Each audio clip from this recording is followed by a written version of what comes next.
Hello, everyone, and welcome to Chillin with the Villain, the classic wrestling review podcast.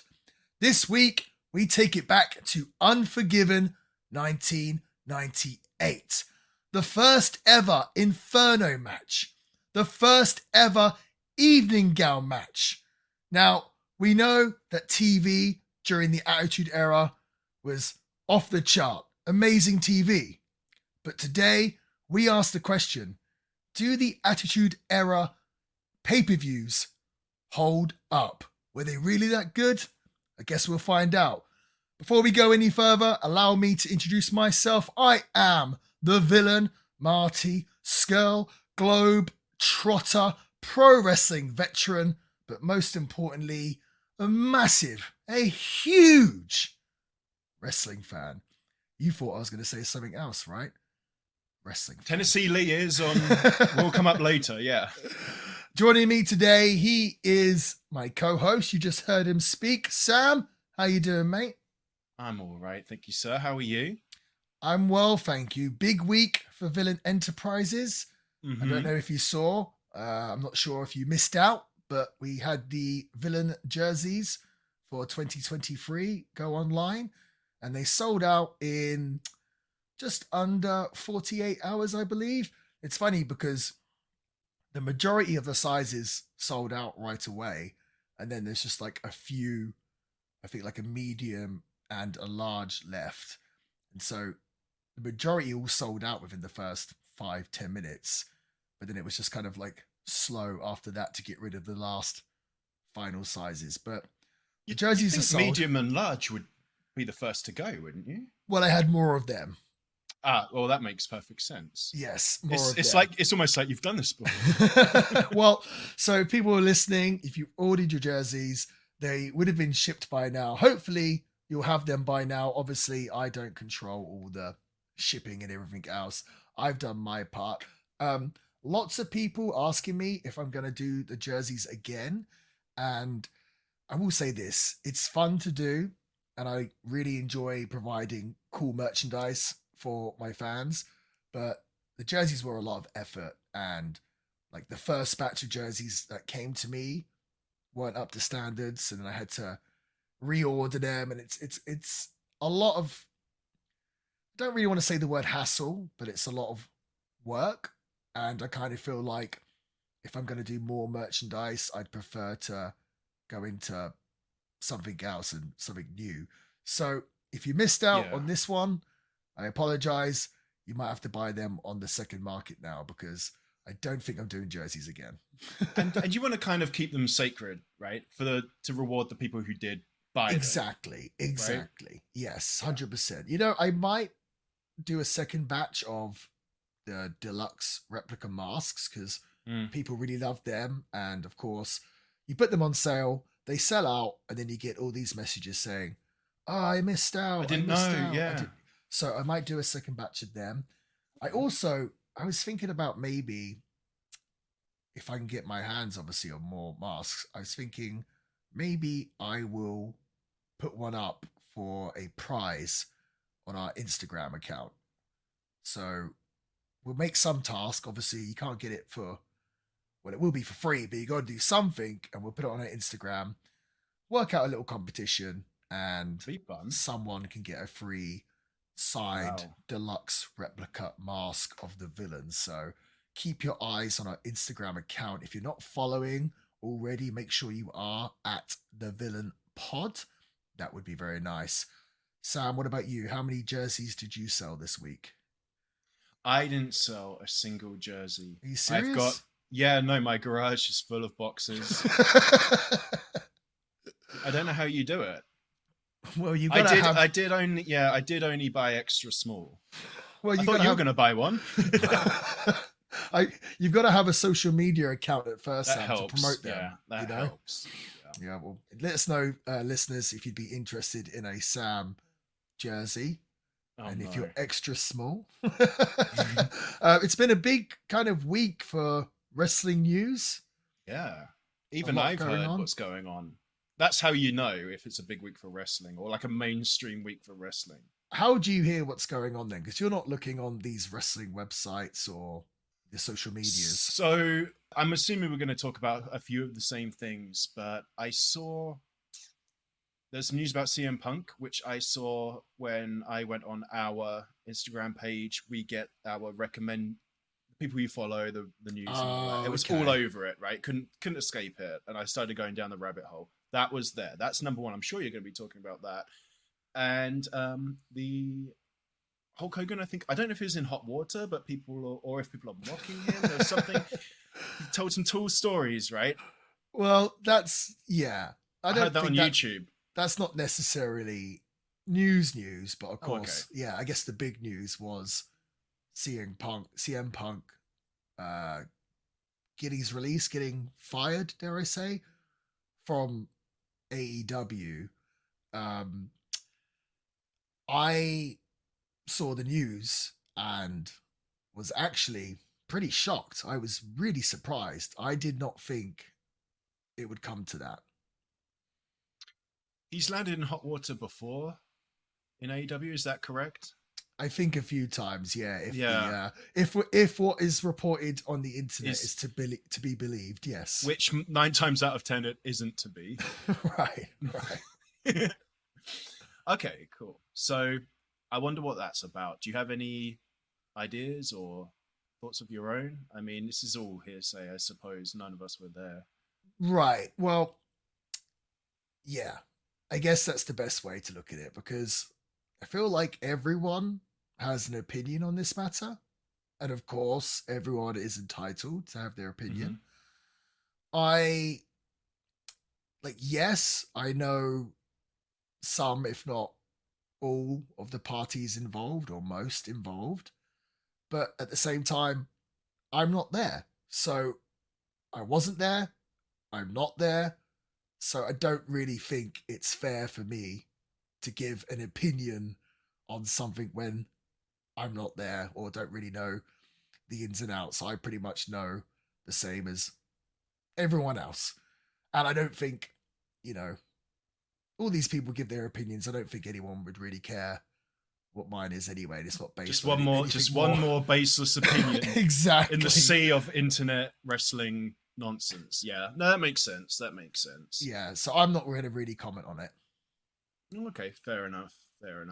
Are you going to comment on Hulk? What can you tell us what happened? So, I mean, for years and years, Hogan has been, I wouldn't even necessarily known as a liar, but for sure an embellisher. And he has come out with a lot of kind of ridiculous statements over the years.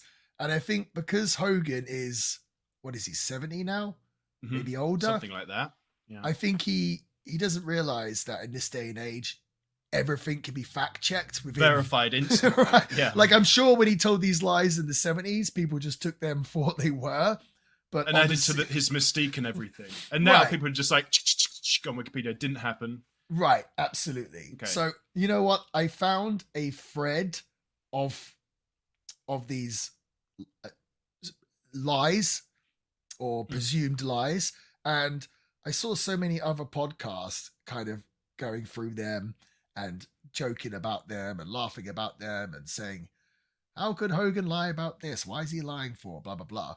I thought it might be interesting for me to read out some of these so-called lies to you and see if I could maybe justify them somewhat, or see if there's any truth to them whatsoever. Are you Hogan's spin doctor now? Because he was so nice to you during British boot camp. I'm not. I'm just, we like to be different on this podcast. We like to give different spins. We don't want to do the social norm. So let's go for these Hogan lies. Oh no. Okay. Hulk Hogan claimed that he was offered the main role in the movie The Wrestler 3 times. The director, Darren Aronofsky then responded via a tweet saying, for the record, the role of the wrestler was always Mickey Rourke and was never Hulk Hogan, as he claims on Howard Stern. This one I can't really justify. Well, there could have been someone from the movie side that was saying to Hogan, I'm going to suggest you for the role. I'm going to, you know what I mean? I mean, it's not out of the realms of possibility that they might contact the most famous wrestler of all time, you know, for this movie. That was the wrestler. Probably didn't happen, but I can see how things sometimes get kind of, what's the word, construed or confused. For example, like, I don't think that's, obviously the director didn't go to him, and I'm pretty sure it's always been Mickey Rourke, like he said. But again, there could have been someone in that camp that reached out to Hogan. We don't know, you know. But Marty, if you were a producer on The Wrestler, you've seen the movie, I'm assuming you know Yes. what type of movie it is. Mm-hmm. If you were the casting director, would you lean towards a good actor, Mickey Rourke, or Hulk Hogan? 100% a good actor. I mean, 100%. I think that's all you need. If you've seen the movie, that's all you need to know. They made the right choice. They made the right choice. So, next lie. In Hogan's second autobiography, My Life Outside the Ring, he claims to have wrestled 400 days out of the year. He claims it was from flying back and forth to Japan to wrestle, which added days to his year because of time difference. Okay. Can I just say a story? Go on. When I was in school in the UK, my friend James was in Florida on holiday, I think with his dad or something. And in the UK, we got news, we heard, this is 15 years ago now. Oh, there's hurricanes in Florida. This was our news in the UK. In the UK news, there's hurricanes in Florida. My friend James' poor old mum called James, and he picked up the phone, and she said, "This is your mum from the future warning you about the hurricane," which obviously already happened because she just knew that she was ahead of time. Yep. Oh boy, was she serious? So, she was serious, and that's okay. That's kind of sweet. Just throwing all kind of so worried about your son that you're just going to throw everything out, all logic, anything that makes sense out of the window. James, this is your mum from the future warning you about the hurricanes. I love that. So this is not the first time. Then, Hulk Hogan's thing isn't the first time somebody has claimed time zones work like that. Well, I feel like what he's trying to say is that I'm sure there were years where he wrestled more shows than there were days. I'm sure there was in the year, yes, right, like where he's wrestling twice a day or 3 times a day. Yeah, that one is one of my favorites. It's kind of hard to justify. So I think here's the thing with all these lies. I think it's better to call them. I mean, some of them are flat out lies, but I think Hogan has obviously been such a worker for his whole entire life, and the whole point of working is, well, it's a work, you know, it's not real. And so I feel like he's just sort of trapped in this constantly working. Because when they were saying about all these lies that Hogan's telling, I'm thinking, man, he's arguably the most famous wrestler of all time. He hasn't got anything to prove. What does he need to lie about? Like, has what he's done, or has what he has done, what he's accomplished, where he's been, like, isn't it enough? I'm sure he has a million interesting stories that he could tell already. So I don't know.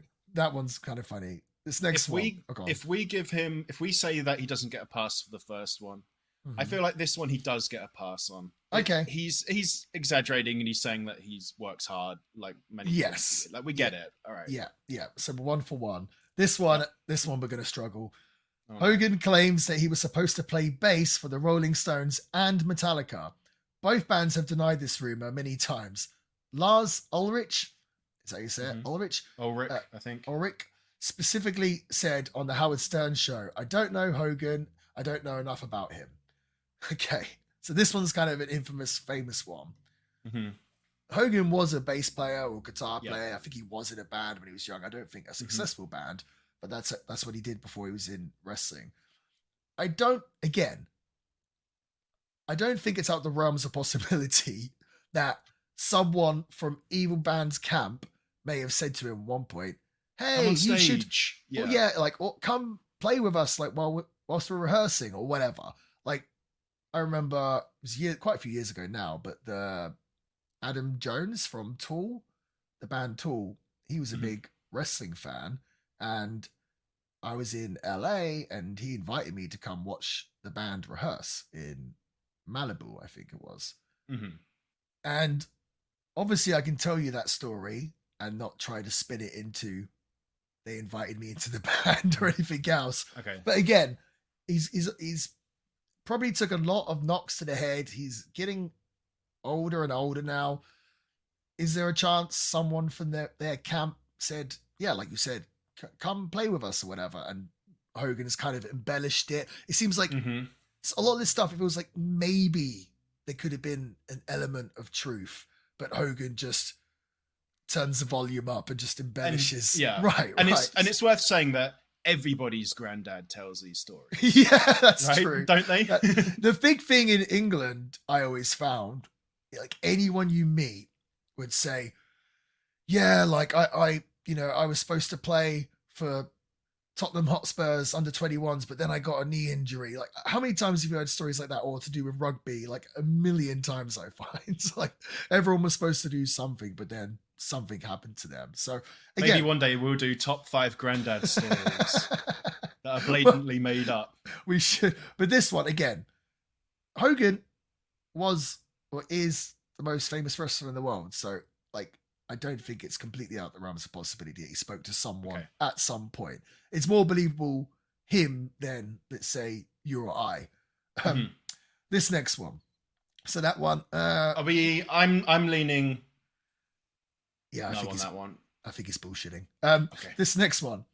Hogan said he used to fight in Pride fighters in the 70s, but Pride fighting didn't have their first event until 1997. Into the 90s, yeah. UFC didn't have their first pay-per-view till 1993. On Harold Sun in Melbourne, he also claimed he was asked to compete in the first ever UFC pay-per-view, UFC 1. Okay. This one, I think I know what Hogan's getting at. So he said he used to fight with the Pride fighters in the 70s. Okay. Obviously that did not happen. He didn't fight with the Pride fighters. But Hogan in the 70s, for sure, probably wrestled and grappled with lots of shooters and shoot fighters and shoot wrestlers. Of course he did. In that time in the business, you had to get into the business. So I think Hogan he's just using the term Pride fighters or Pride as just a term, I think, for shoot fighting, shoot wrestling, if that makes sense. So I was going to say that for you. Yes. That would be my spin as well. Yeah, that's what I think the case is here. I think he's trying to say I used to wrestle with shoot wrestlers in the 70s, but to give context, say with Pride fighters. So and he got the context wrong. We'll let him off on that one. That one we will, and him saying that he claimed that he was asked to compete on the first UFC pay-per-view. Oh, I forgot about that. Everyone laughed about this and thought that was funny. Again, right? Have you ever seen the first UFC pay-per-view? Yeah, I've got it on VHS. My boy's on it, remember? Someone coming up in this Shamrock episode. Yeah. So if you watch the UFC back when it first started, it was completely different than it is today. It's like Street Fighter. Yes. Where there's like someone from each martial art. Yes. So here's and also it was way more Bush League and small time than it is now. But it has all these different fighting styles and martial arts. Like you've got a boxer, you've got an amateur wrestler, you've got jiu-jitsu, kickboxing, all this different stuff. Is it out of the realms of possibility that they would ask a pro wrestler to be on there? And again, I keep going back to it, but the most famous pro wrestler of all time, is it completely ridiculous that UFC may have reached out to him at that time? I don't think so at all. Okay. Do you think? I don't think so. You're doing a pay-per-view, you want to sell pay-per-views. Why not? He didn't. Yeah. I mean, he could have turned it down and his story still made sense. Yeah. Like, okay. That would have been a draw, like, oh, the pro wrestler versus the jiu-jitsu guy, whatever. Obviously pro wrestling, not really a fighting style, but I don't know. This is back in 93 as well. At the same time, though, more people believed. So again, did it happen? Most likely not. But I didn't think that was so funny and ludicrous like people were suggesting. Okay.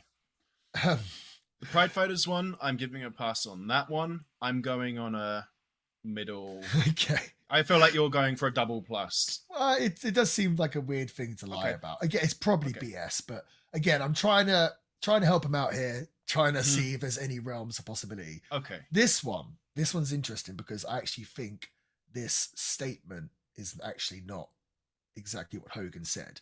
So Hogan claims to have brought Simon Cowell to the United States. He said he wrestled at SummerSlam 92 at Wembley and noticed an empty seat in the crowd. He noticed that a sick fan of his had died who was supposed to be in the empty seat. Simon Cowell helped him make a song about it. Brackets, he was not at SummerSlam 1992. As we know, because we reviewed that a few weeks ago. Yes. So this actually, there's a longer, I'd have to read the whole thing that Hogan says. And now I've just lost the feed. So Hogan never said he wrestled at SummerSlam 92. I don't believe he said that. He said Wembley Stadium.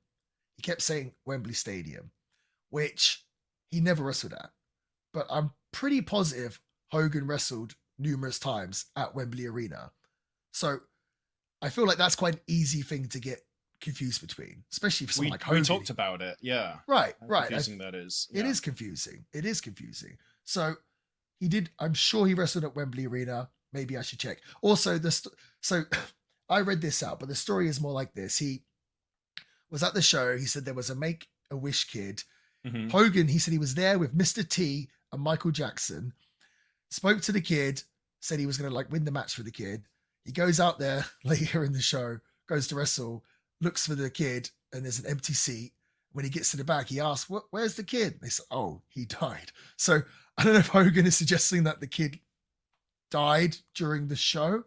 But he, and Hogan did come out with at least an album, I think an album, but a song where it talks about this sort of incident. It talks about an empty seat or a sick kid at Wembley. It just says Wembley. The Simon Cowell thing. Simon Cowell did help produce a record for the WWF, but yes, it was not with Hogan involved. I don't think. I think it was later on. So again, I think also Hogan during this all said that he made this song and it was like Billboard #1, all this kind of stuff. Again, that's not true. That's just him not realizing that we can fact check this in 2 seconds. So, but yeah, again, this I think is actually wrong because this person that's wrote all the Hogan lies, I don't think Hogan actually said he wrestled at SummerSlam 92. He said Wembley Stadium. And again, I think he could be getting confused. So this whole thing, again, I think there probably is some realms of possibility to it all. Just he's clearly getting mixed up with a whole bunch of stuff. It's clearly a cross between him getting mixed up with a bunch of stuff and him embellishing stuff as well. But there's probably something where it came from, I want to say. Okay. I'll give him a pass on that one. That's kind of the most ridiculous one. I don't know. I'm going to give him a pass. Hulk Hogan said that, okay, this one. Hogan said that Mike Tyson was too scared to work with Hogan in WCW. Tyson also had to cancel a program with him in the WWF when he lost a boxing match. Okay, so I'm pretty sure WCW did try to get Tyson before the WWF did. I'm sure they did. Okay, and obviously Tyson didn't do it. And it probably would have been to work with Hogan. So I feel like this is just Hogan putting a spin on why they didn't get Tyson. He's too scared to fight me.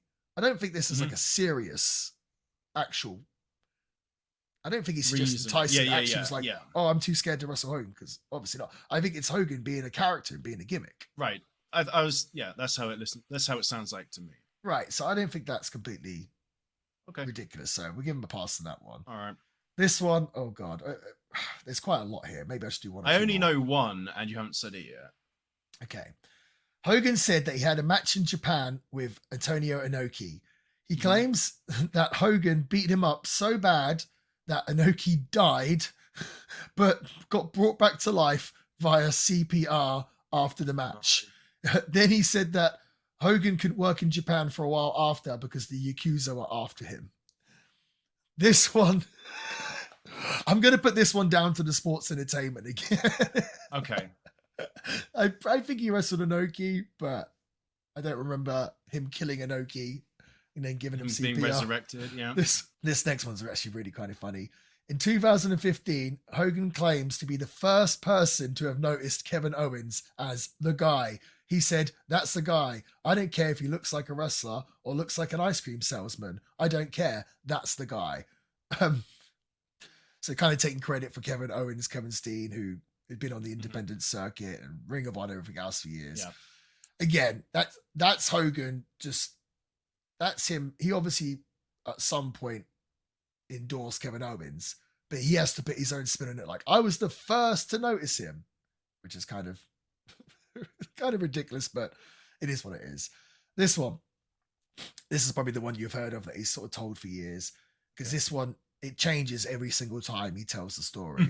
I'm talking about him slamming Andre, obviously. Yes, this is the one. Yeah. Hogan said that he's the first one to slam Andre the Giant at WrestleMania 3. He wasn't the first person to slam Andre, but again, the WWF claim, the storyline was that he was. Yeah. Going into the match, WWF said Andre had never been slammed before, and he had been, but just like obviously either shows that weren't televised or whatever else. So that was the story. So that we can give him a pass. Now Andre weighed 600 pounds. Again, this can change depending on. I heard 800. I think he's gone as far as to say 800 pounds. Again, with that though, I think he's playing into the gimmick where he kind of exaggerates it each time. Maybe he is. Maybe I'm giving him too much credit. He also, this bit's kind of ludicrous. He also said that Andre passed away a few days later after he slammed him. Hogan also tore 18 muscles in his back. Andre would live for years after, not days. I think Andre died in 1993, and WrestleMania 3 would have been what? 88? 87? 85? No, oh, okay. So, yeah, that one, Okay. And then, okay, one more. There's a whole bunch of them. They said that he played, I don't even know what this means because I don't understand American sports, but he said that he batted 714 in the Little League World Series. There's no record of Hogan ever playing in the Little League World Series. Hogan stated that he was scouted from the Cincinnati Reds and the New York Yankees. He claims he was a star pitcher in high school baseball. Brackets, it was actually Macho Man Randy Savage who was signed to the Reds. So he's kind of taking credit for Macho Man. On the Joe Rogan podcast, Hogan claims to have kept an eye on Brock Lesnar when Brock was in high school, and claims that Hogan was the first person to wrestle Brock when Brock got out of the UFC. And this is not true since Hogan was not in the WWE when Brock returned. Right. Hogan did wrestle Brock in 2002, but Brock's return after UFC was 2012. So Later, yeah. again, he wrestled Brock. So in his head, he just has to make the story. He's a worker. 10 times bigger, yeah. Right, 10 times bigger. There's actually like a whole list here, which including he claims Undertaker broke his neck on a tombstone on a chair. When you watch the video, Hogan's head is like a foot away from the mat. This is the one that I always heard for years. Hogan claims that he was originally supposed to be the face of the George Foreman grill, but since he missed a phone call, they offered it to George Foreman instead. The designer of the grill had connections to George Foreman, and Hogan was never actually considered. But he's told that story for years. I think he actually told a story that I also heard that he said that he got offered the George Foreman grill or something else. What was the thing? Some Hogan product that they brought out, which maybe it was like the pasta maker or something. And he went with that. And then the George Foreman grill went on to become, I had one at one point. So yeah, there's Hogan's lies. Are people getting incensed about these? Or yes, people really? like that's the I saw a video where it's like Hogan needs to be stopped. Like he's out of control with his lies. I was just like, I feel like it's just like an old man just exaggerating. You know what I mean? Silly granddad stories. Yeah. Silly granddad stories. Exactly. Where's the danger, or like where's the actual problem here in his lies? You know, like what damage is he causing? He isn't. It's a good question. It Right? is a good So question. who really cares? I think if you can take them for what they are, you can find a lot of humor in them. Right. Much like how I love Salty Brett. I just think he's Mhm. hilarious. So we've got like Salty Brett, who I think's great, and then we've got the I was going to say the BSer Hogan or the embellisher Hogan. I think if you take it for what it is, you can find enjoyment out of it. Right, I agree. What a Oh thing to get dear. mad about. I know. Everyone's so angry in the world. Always angry, Why? aren't they? Why? We're pretty positive on the podcast. Yeah, I think so. I think we are. We try and find something funny, even if something's a stinker. We try and find something funny about it. The Johnsons were a big hit last week, weren't they? They were. They were. Well, I mean, our show today is Unforgiven. Mm-hmm. Do you think 1998? 1998? Do you think that WWE is going to be asking us for forgiveness after we watch this show? Well, that's a silly question because we've already watched it, but we're going to get into it now and review Unforgiven 1998. So, the date, April 26, 1998. The city is Greensboro, North Carolina, a big wrestling city. The venue, the Greensboro Coliseum Complex. And this building has hosted many wrestling shows for all out the years and during the territory days, I believe. The attendance, at least what they claim, 21,427. The buy rate, Sam, Mm-hmm. I should actually mention, so if you're listening to this and you haven't listened to our first ever episode, I feel like that's a really good accompany piece to go with this. So our first ever episode was the Raw after WrestleMania 14, and this pay-per-view, Unforgiven 1998, took place, I want to say, 3-4 weeks after the episode of Raw. So that episode of Raw was kind of the fallout from WrestleMania, but also starting all the storylines to lead to this pay-per-view. So if you haven't listened to our first episode yet, you might want to. Or if you don't want to, that's cool as well. We don't care. It's all cool. But the buy rate for this pay-per-view, Sam. So, I knew, or I thought, and it turned out I was right, that this was an In Your House. But then on Peacock, I couldn't find it. It turned out that they called it was under season 1 episode 1 of Unforgiven, because then the Unforgiven became its own pay-per-view, right? But because it was an In Your House, I'm actually In Your Houses didn't do too badly actually, but I'm going to say that this one was surprisingly low. I'm going to say 150. So the In Your House, how it worked, it basically transitioned into the shows. Like, so originally it was the big 4, the big 5, then it had the In Your Houses, which were kind of like B pay-per-views. And I think at first they were called In Your House 1, In Your House 2. Mm-hmm.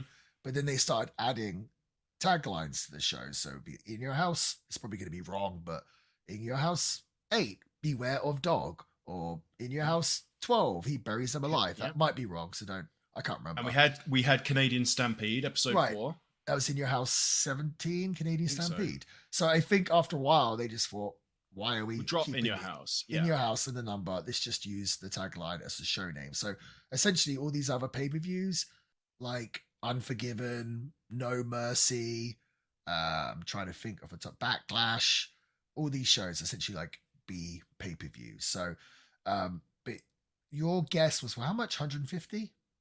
Yeah. So bearing in mind WrestleMania, the month before, did 730,000. You think it's at that much of a drop off? I do. Okay. Well, I can tell you you're wrong. The buy rate was 309,000. So pretty respectable buy rate. Of course, it's a B pay-per-view. WrestleMania, everyone's always going to pay out for. I think a lot of people paid to see Austin win the World Championship. This is the first title defense, but the predictability of it, this pay-per-view, the pay-per-view after WrestleMania, which went on to be Backlash for the longest time, always seemed to be a hard sell, because typically you'd have a new champion at WrestleMania than their first title defense on this pay-per-view. And most people know that if you won the world title at WrestleMania, you're probably not losing it straight away on the next pay-per-view. So I don't think there was any real fear of Austin losing the belt. But to be fair to them, on this pay-per-view, they do a good job of throwing stuff and obstacles at Steve Austin. So 309,000, pretty respectable. They would do bigger pay-per-views this year. But again, this is WrestleMania's in the rear view mirror. The Austin era is officially underway and the Attitude era is in full swing. And now they're just starting to either be level with Nitro or it's flipping back and forth in terms of the ratings. As I mentioned earlier, there's a lot of firsts on this card. This is the first time that the WWF scratch logo was used on pay-per-view, even though the turnbuckles are still the original block ones. And of course, as mentioned previously, the first ever Inferno match and the first ever evening gown match. And it got me thinking, I'm not a big fan of gimmick matches, but I know that Sam, you kind of are. Live for them. Live for them. So what Sam and I decided to do, we're doing Marty and Sam's top 5 gimmick matches. When I say gimmick matches, stipulation matches, whatever you want to call them. So I'm going to go first, Sam. Yes. Like I just said, I'm not a big fan of gimmick matches.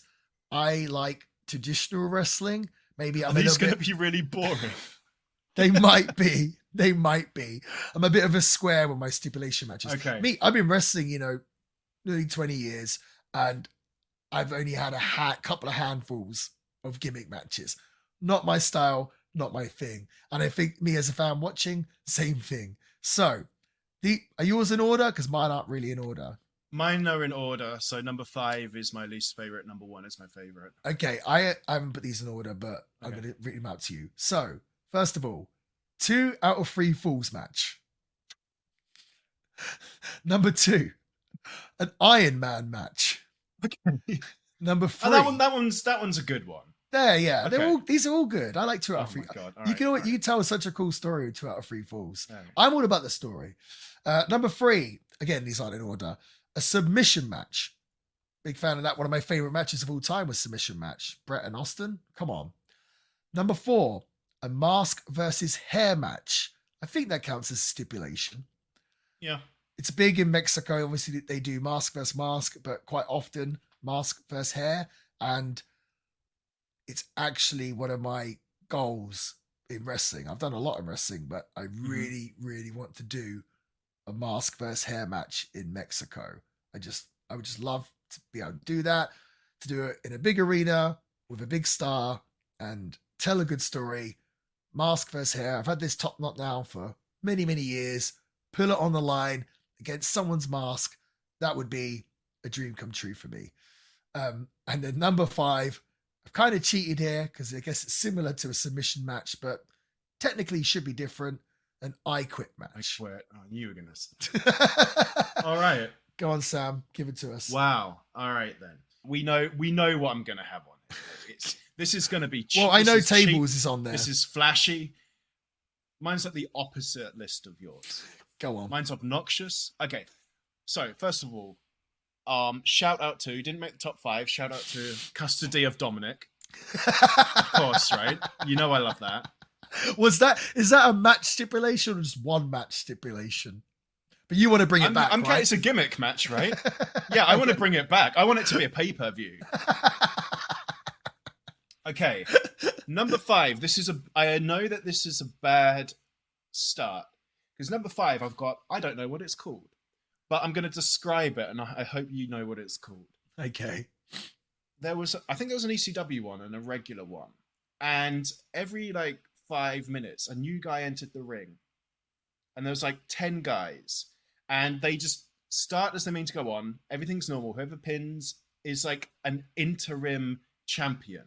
Oh, okay. And then once everyone is in the ring, I think it was either whoever, I think... It's called a scram. It's essentially like a gauntlet, but no, maybe it's not. It's like a gauntlet. It's like It's not it's not a gauntlet though, because that's like when they come in, they get eliminated. They called it like the five-way. They called it like the five-way scramble match. It's where something like that. Yeah, like Brian Kendrick was the interim world champ for like a minute. Yeah, for like 5 minutes, stuff like that. Yeah. Okay, I've got that. Okay, that's a good one. It's like a mad but respectable poor man's battle royal. Like I like it. Well, they did that at WrestleMania 2000 with the Hardcore Championship. It's like the Hardcore Battle Royal. Yeah. So that was my idea going in for this, and you know that's one of my favorite pay-per-views. That's one of my favorite matches for it, even though it's awful. But I wanted to surprise you and go a little bit more highbrow. So I didn't go for that one. That was my idea. And then I was like, oh, what? But then I couldn't remember what they called it. Scrambled match? Did you say? I think that's what it's called. Yeah. And I think they had two on one pay-per-view. Like I think you're right. And an ECW. I think they've done it numerous times, actually. Oh, okay. That. Yeah. So number 5, scramble match. Okay. Surprised you, didn't they? Kind of, yeah. Yeah, there you go. Number 4, elimination chamber. Okay. Okay, makes sense, right? Yeah. I mean, we've covered that on the show before. We have. I was going to have for number 4, regular cage. But they didn't actually make it. So I took, again, like the Hardcore Battle Royal, I took the premise or what I enjoy and then try and like one-up it. So I'm like, okay, instead of the Hardcore Battle Royal, it's kind of scummy and basic, I'm going to do the scramble. It's like cage. I love the cage. I love the blue one that you said is just like rock solid. And I was like, actually, how can I... Hell in a Cell, not really. I went for elimination chamber. Well, you could have like a whole top 5 of cages. Cages, yeah, fair. The Hell in a Cell, the War Games, the elimination chamber. Which one's the one where it's side by side? Side by side? There's like a cage in the middle of 2 cages, or 2 rings. It was on AEW. War Games. Okay. AEW call it Blood and Guts, but the original premise is War Games, which they did in WCW. Dusty Rhodes invented it, yeah. I thought you were going to say, does anyone remember the Kennel from Hell match? I never even heard of it. Oh dear, we've got to review that one day. Will that make? Do you reckon that will make my top 5 if I knew what it was? Knowing how you are, maybe. That's it. Okay, I'll tell you the most shocking thing on here. I don't have bra and panties. Okay, isn't that insane? All right, number 3. Number 3, I've got dumpster match. Okay, because it's like the coffin match, but it's like how can we be even more disrespectful? Yes, so I got the dumpster match. Number 2, I've got Royal Rumble. Okay. Can't go wrong with the Royal Rumble. Like you said, they live and die on their cameos, their style. You know, every single one's different, but the premise is always good. I thought about the Royal Rumble because I do really enjoy that, but I mean, I guess technically it is a match stipulation, but at the same time, it's not. So I couldn't say, Sam, I challenge you to a Royal Rumble match. I understand. Makes sense. That's why I left it out. But you can have it. It's fine. Okay. Number 1. Number 1, I've got table. Not TLC. Standard tables match. Just a standard tables match. What makes a tables match? You don't need any more. Well, what makes a tables match better than a TLC match? Because your comments on... What episode was that? Where you're like, a tables, ladders, and chairs match is a hardcore match, just with some weapons taken out. And you're absolutely right. Well, no, it's a ladder match with weapons. Or a ladder match with extra weapons. Yes. That's yeah. And you're absolutely right. Table, there's the conceit to it, like, makes sense. There is a way that you win. It's simple. Nobody can get confused. Apart from when the times, like when Rhino spears himself through it and he doesn't get eliminated, then sometimes someone eliminates themselves, tables themselves. They are. Apart from all the times where it doesn't make sense, it makes sense. And I love the noise of someone getting tabled. I love the spectacle. I even like saying tabled. So that has to be number 1. For some reason, I thought you were going to have the something on a pole match on there. Something on a pole match? You never seen a pole match before? I don't think so. Oh, I'm sure we're going to get into that eventually. Okay. So is that the TNA one where they like climb on their arms to get something in the middle? That's the Ultimate X. Oh, okay. Kind of different, yeah. So I want to know whose is best. It's obviously mine, but I want to know whose is. This sums up the podcast, doesn't it? We've got like you, the wrestler, and you've got all these, just like these clean quality rule like stipulations, and I'm just like dumpster, table, don't know what it's called. You just like all this garbage wrestling. Just Well, garbage. Yeah. that was Marty and Sam's top 5 gimmick matches. We'd like to know whose list you preferred, whose list was the best, and would also like to hear, what are your favorite gimmick matches? What are your favorite stipulation matches? So reach out to us, let us know. We would love to hear from you all. We would. And I'd love for somebody to take the best example of my top 5 and the best example of your top 5 and make like a card. That would be kind of nuts. I'd be that'd very be interesting, wouldn't it? Yeah. Maybe next week we should elaborate on this and we should find the best version of this stipulation match and have a list. How does that sound? Sounds good. So if somebody on the IG can just do the work for us, and we'll just copy it, that'll be amazing. Yeah. Well, for me, I'm going to be good. There's amazing 2 out of 3 football matches. There's great Iron Man matches, great submission match. Yeah, I've got this. All right. Well, that being said, we should probably get into Unforgiven 1998. So, boom, the show starts with an opening video package focusing on the 2 main matches: Stone Cold Steve Austin versus Dude Love for the WWF Championship, and Kane versus Undertaker in the first ever Inferno match. The backstory with this Dude Love and Austin, they are playing up very much on the Montreal screw job. Obviously, we don't need to get into the Montreal screw job. It's been spoken about to death. But of course, Vince McMahon, for a shoot, or most believe for a shoot, screwed Bret the Hitman Hart by ringing the bell whilst he was in the submission. And so for this show, they're playing up that Vince is going to be sat at ringside and ring the bell when Austin is in a compromising position. So they're really, really playing up on this Montreal screw job idea. And I guess it kind of makes sense because Vince had kind of not long been a heel and he didn't want Austin to be the champion. So as soon as Austin got the belt, kind of makes sense that Vince would like want to screw him out of the championship. So, and like we said before, we're like, he's not going to lose the world title straight away. He's not going to lose it to Dude Love. Everyone knows that. But it does put that thing in your head. That's not going to happen. But Vince could screw Steve Austin just like he screwed Bret Hart. So actually wasn't a big fan of them playing up constantly to the screw job. But for here, kind of feel like it makes sense. So we go into the arena. Legit, the first thing I see on this pay-per-view, it just screams Attitude Era and just the late 90s as a whole and the culture.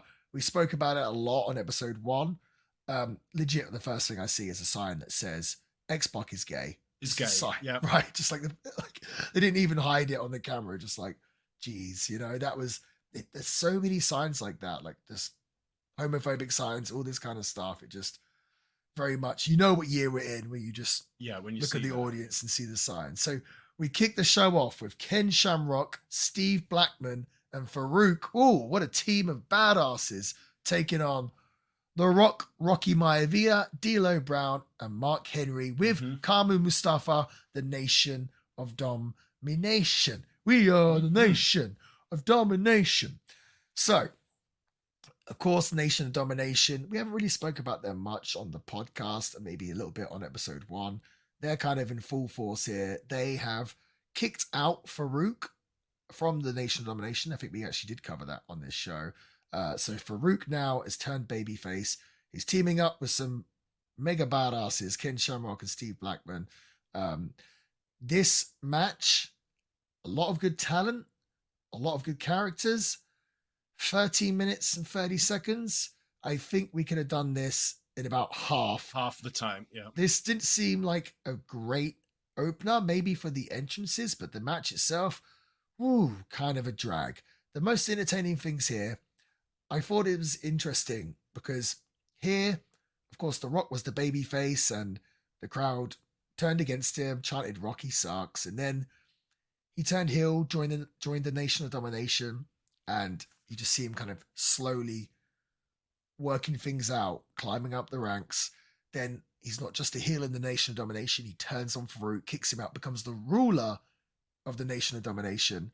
And clearly here, they're still trying to work things out because obviously we know The Rock's famous entrance music, like, if you smell what The Rock is cooking. And before that, it was, do you smell what The Rock is cooking? But here is like way before that. Here the music goes, you better know your role, and then into the beats. It's clearly they worked out that if you smell what The Rock is cooking is a bit more over than you better know your role. But I did think that was kind of fun. Outside of that, though, all of what you know of The Rock today was pretty much there. You know, you could see the start of a superstar, right? Oh, I think everyone could. I just think when I was watching this, there were so many signs that said Rocky sucks, and of course Rocky die, whatever it was, and the crowd's on him. Isn't it just crazy to think that the Dwayne Johnson that we know now, at one point, everyone thought sucked? That's like, he's probably the most liked male celebrity in the world. And like, no one seems to dislike The Rock now, but here, everyone thought he sucked. That's pretty funny to think about. That is pretty funny. What also is pretty funny is to think this is 1998. I think Toy Story was already out. I think that was like 95 or something. I thought it was 99. No, 97. Okay, I don't know. We'll look into that. But it's just funny to think at that point in time, like, he didn't know that he'd be voicing Pixar movies. You know, when they're already out. He probably just thought that Toy Story was a movie, and now look.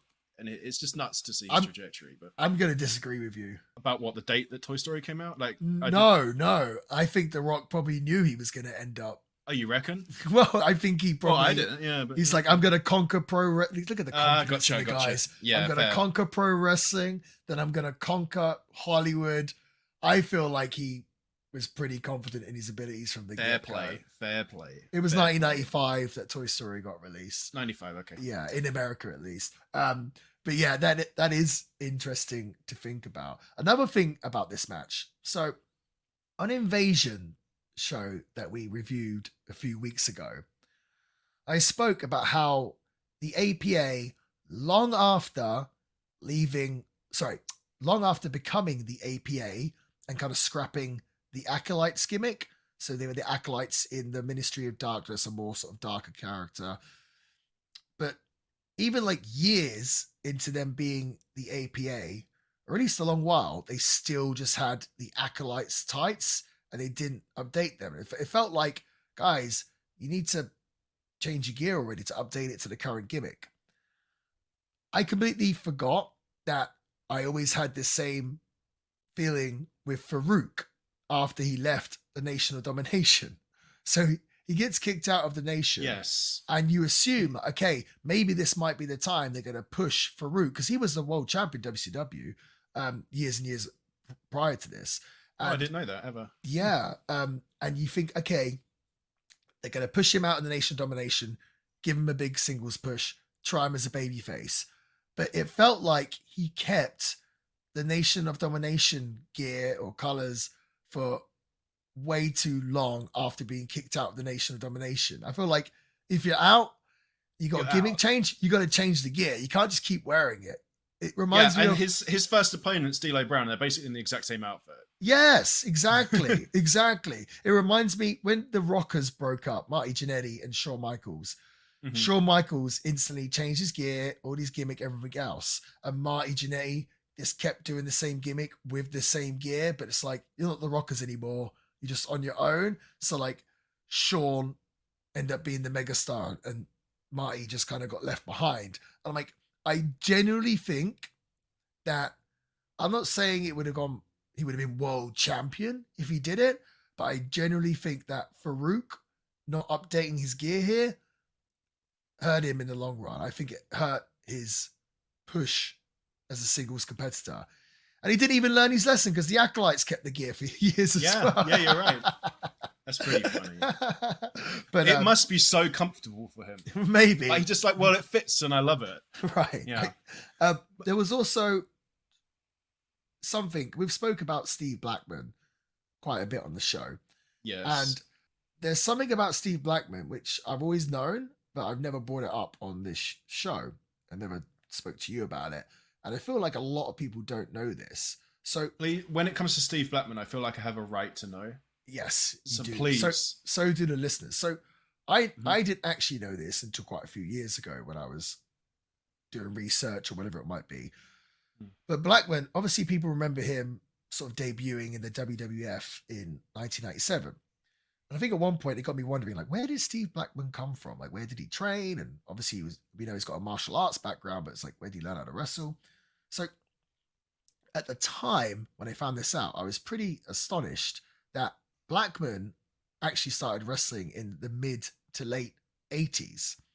And he actually made his first appearance for the WWF in March of 1988. Wow. Yes. And I've got pictures of Blackman back then.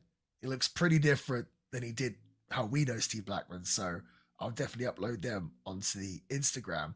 But anyway, is this going to ruin his like mystique for me and everyone else? I don't think so. I think kind of like it when adds to Steve it. Austin had the blonde hair. Oh, Yeah. No, I think it adds to it. So okay, awesome. he was wrestling for the WWF without a deal, but he was being considered for a full-time contract with the company.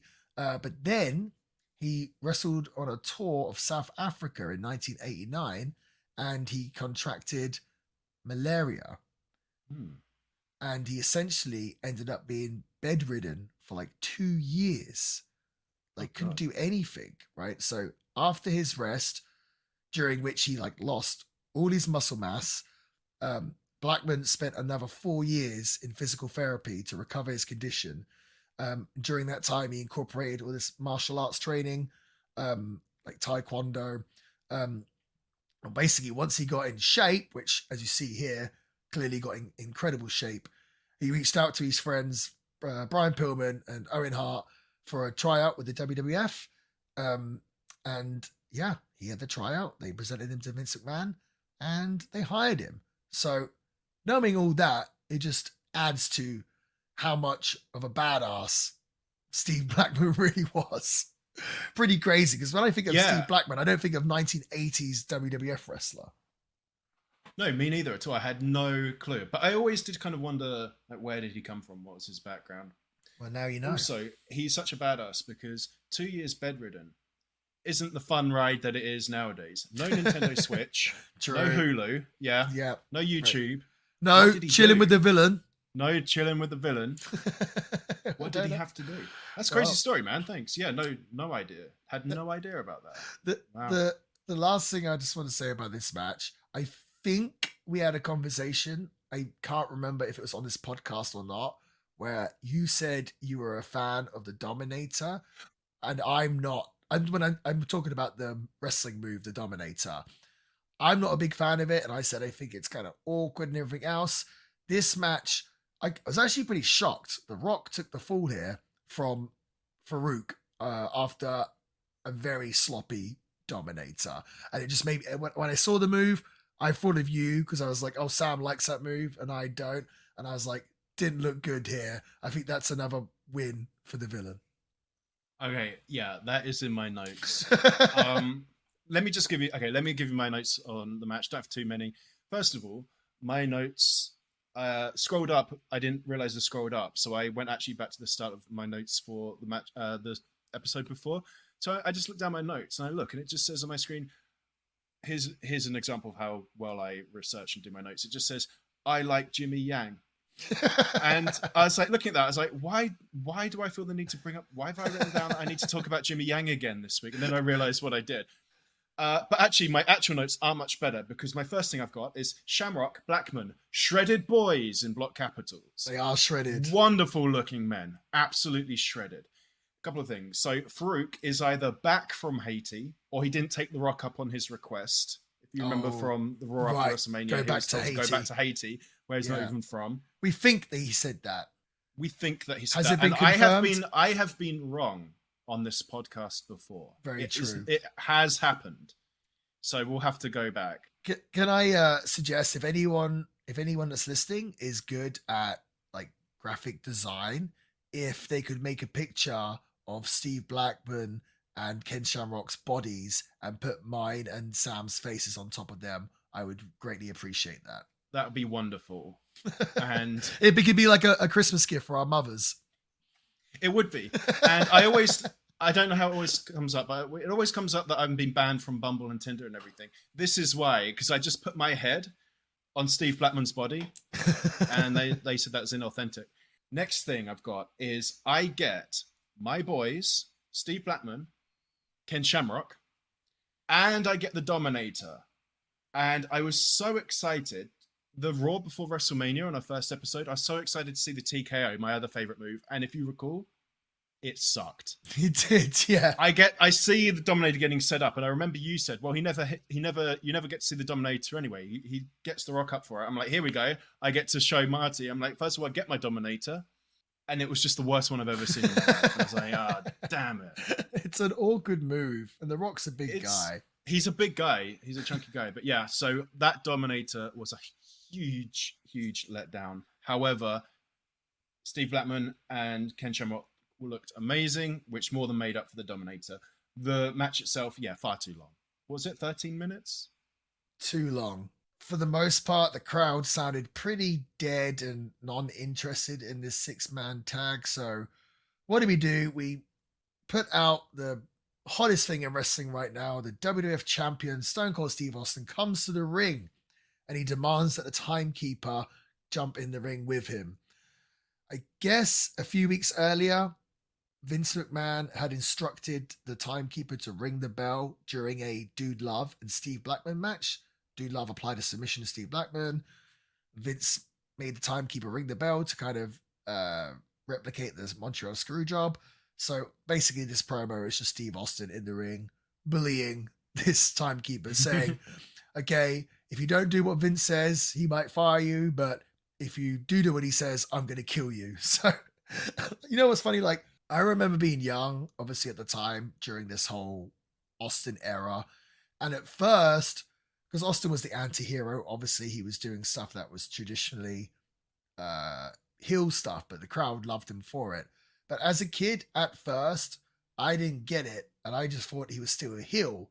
And I didn't like Austin at first because I was thinking, why is he beating up that old man? That's not fair. Like, why is he touching the ref? Why is he beating up the officials? That's not fair. He should go to jail. So, like, pretty funny to think, but yeah. Oh, loser goes to jail. I thought that was going to be I've done my list. Of course. Yeah. Sorry, carry on. But yeah, here it's basically just a little promo segment to get people excited for the main event tonight. So, and they're trying to tell that story that Vince is going to try and screw Austin. I think Vince had said in the lead up to this pay-per-view, they mentioned it a bunch of times on this show, that something catastrophic is going to happen on this pay-per-view. So we're all kind of wondering, what could that be? And actually, I think I know what he was hinting at, but we're going to get into that in a little bit.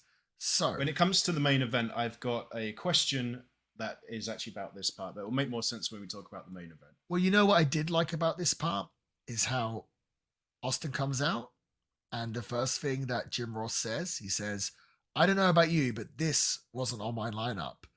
And I like that.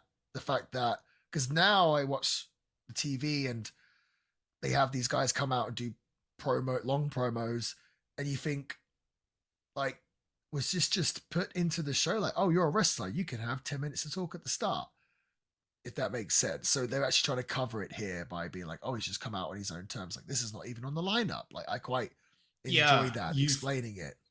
Very similar to the constant backstage parts in Raw, the Raw before WrestleMania, Raw after WrestleMania 14. Yeah. I like the kind of blurring of the lines between reality and fiction when it comes to Stone Cold Steve Austin. I think it's always very well done. Yes. Yeah. Back then. Yes, for sure. Yeah. Yeah. So next, there was a replay showing from WrestleMania 14 when Triple H beat Owen Hart thanks to Chyna tossing some powder into Sergeant Slaughter's face, and then Chyna hit a low blow, leading to Triple H hitting the pedigree on Owen to win the match. Due to those actions, Chyna will be in a cage above the ring for the next match, which is for the European Championship, Triple H versus Owen Hart. So, rematch from WrestleMania. This is Triple H trying to still work out who he is. We just spoke about The Rock, kind of watching him sort of put the pieces together. Here, Triple H, it's funny because he's got out of the aristocrat, is that the right word? Gimmick. Yeah.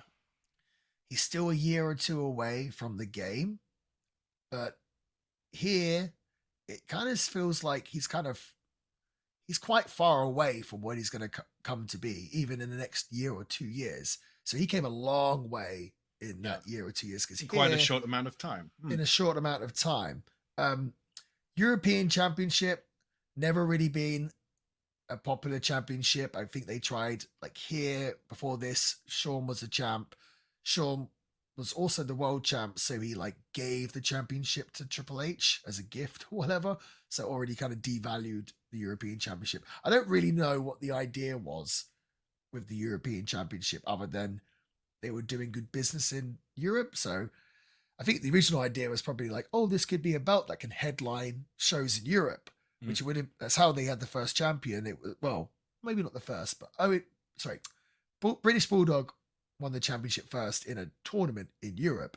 That makes sense. He then lost it at a WWE UK pay-per-view, one night only, to Shawn Michaels. And then after that, it pretty much just went downhill and was like a below mid-card championship.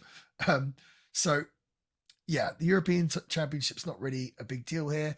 China above the ring in the cage. Okay, they're trying to make something out of something, but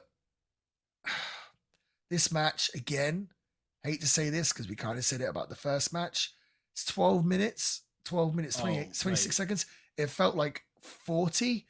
It dragged, it was long. Triple H kept putting Owen Hart in the same dragon sleeper hold for the whole match. I think he was doing it so the cameras could look at China in the cage. Capture China, yeah.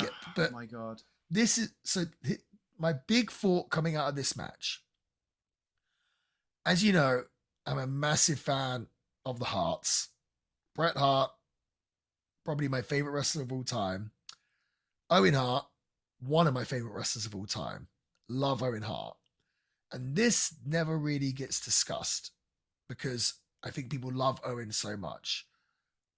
But as I've gone back and watched it, two things. I feel like Owen never really worked that well as a babyface, or at least he certainly excelled at being a heel. I think he was born to be a heel, a villain, no pun intended. And two, and this makes sense, I feel like after the Montreal screw job, it just killed Owen Hart's passion for wrestling, because he just, this whole run after the Montreal screw job, he just seemed so checked out.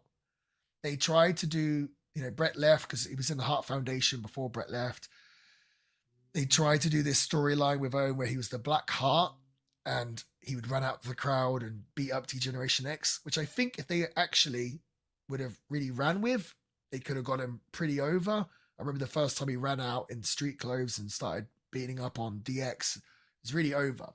But the Black Heart thing didn't really work. And I just think like Owen just seemed, it seemed like his passion had gone. Like Owen Hart in 1994 feuding with Bret is like one of the greatest wrestlers of all time.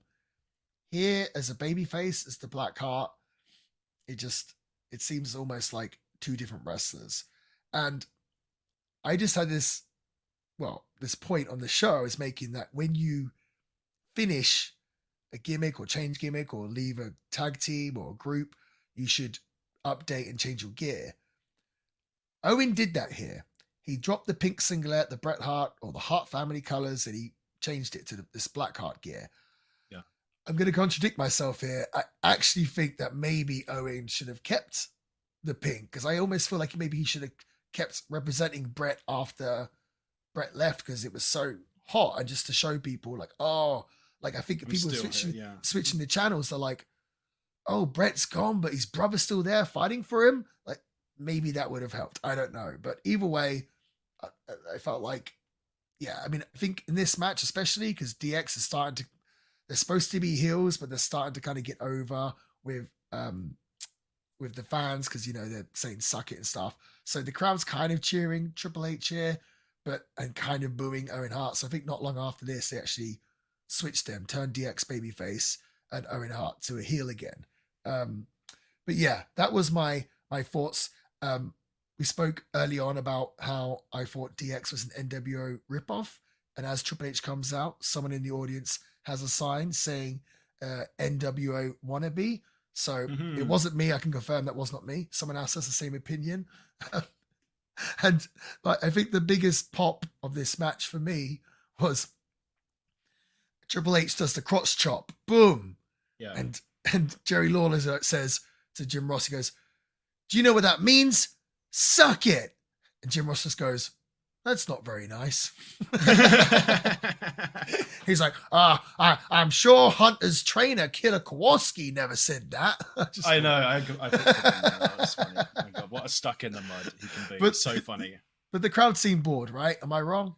I mean, why wouldn't they be? Like you, okay, so this was around the same amount of time as the first match took, which was already twice as long as it needed to be. But still, things were happening, just were very entertaining. This match, there were periods, like you said, where nothing was happening. Like nothing. They were just standing there or laying there, like you said, in a dragon sleeper for multiple times for a very long amount of time. And it was so boring. I only have a few notes. One of them kind of contradicts you. Like one of them I don't share the same opinion about Owen Hart as you. But the first thing I've got is China in that cage. When she was hanging off, I mean, that was high. That was over twice her height. So we should point out, we should probably point out first before you discuss it. So the cage is above the ring. Well, it's to the side of the ring, but it's up like super high in the air. It's like a good 20 foot at least, probably more. And throughout the whole match, she's trying to pull the bars open. And eventually she manages to pull the bars open enough. Rise them open. So they try and climb out of the cage. But then I'm wondering, like, she's trying to climb out, but she's like so high in the sky. I'm like, what is she even going to do, even if she can get through the bars? Well, I guess she gives us our answer. She climbs out and she's like hanging from this cage, super duper high, seems super dangerous. If she would have dropped concrete, she would have been messed up. I'm really surprised they did this stunt. It would have been dangerous, but she's hanging from the cage for a long time until they do the angle where I guess Road Dogg comes out and takes control of the cage, whether it rises or goes down, and he lowers the cage so she can jump off it and get involved in the match. But so I just thought we should say that before you kind of it looks like a shark cage, like what people get into to go and see sharks, and it was over twice. Sorry, excuse me. When she was hanging off of it at the bottom by her hands, and she was dangling, she was still over twice her height. Oh yeah, down. Then there's just solid concrete, not even the mats. And she started changing her position. Now try and imagine getting out of some small bars, climbing down to even get in that position would be scary enough when it's like 3 times your height over concrete with loads of people watching it. And she was hanging for so long. I didn't know if like Road Dogg was supposed to come out before or something, because I didn't really understand why she started that procedure. I don't know what happened, but it made me anxious to watch. She was hanging for way too long. Yeah, it felt like as soon as she started hanging, they needed to lower the cage. She's obviously got a good grip and upper body strength. Obviously, she's like a muscly woman, but she's also going to be, because she's muscly, like a heavy woman, like a lot to hold on to for 2 minutes. A lot of weight. It was made me anxious. So Owen Hart, he changed his look here, yes, but to me, he still didn't look like a part of the Attitude Era. He still looked like an old-fashioned attire. He just looks like an odd one out. Now, when you told me that he started running out in street clothes, I'm like, now that's interesting. Yeah. But I didn't see that here. Yeah, I think if he was just always out in street clothes, that would have been cool. I would have preferred seeing him like that. He'd look more like Brian Pillman with his shaggy blonde hair than if he was wearing, like you said, his old gear with Bret Hart that you would have wanted to see. I feel like I would have actually rather have seen earlier the street clothes. It's funny because some wrestlers that were from kind of the previous era, or in the late 80s or early 90s, you could tell some of them struggled to adapt to this new Attitude Era, because pretty much everyone had to update their gimmicks to get with the times. And it seems the majority to do that was basically wear black or wear street clothes, like wear jorts true. and whatever else. But no, yeah.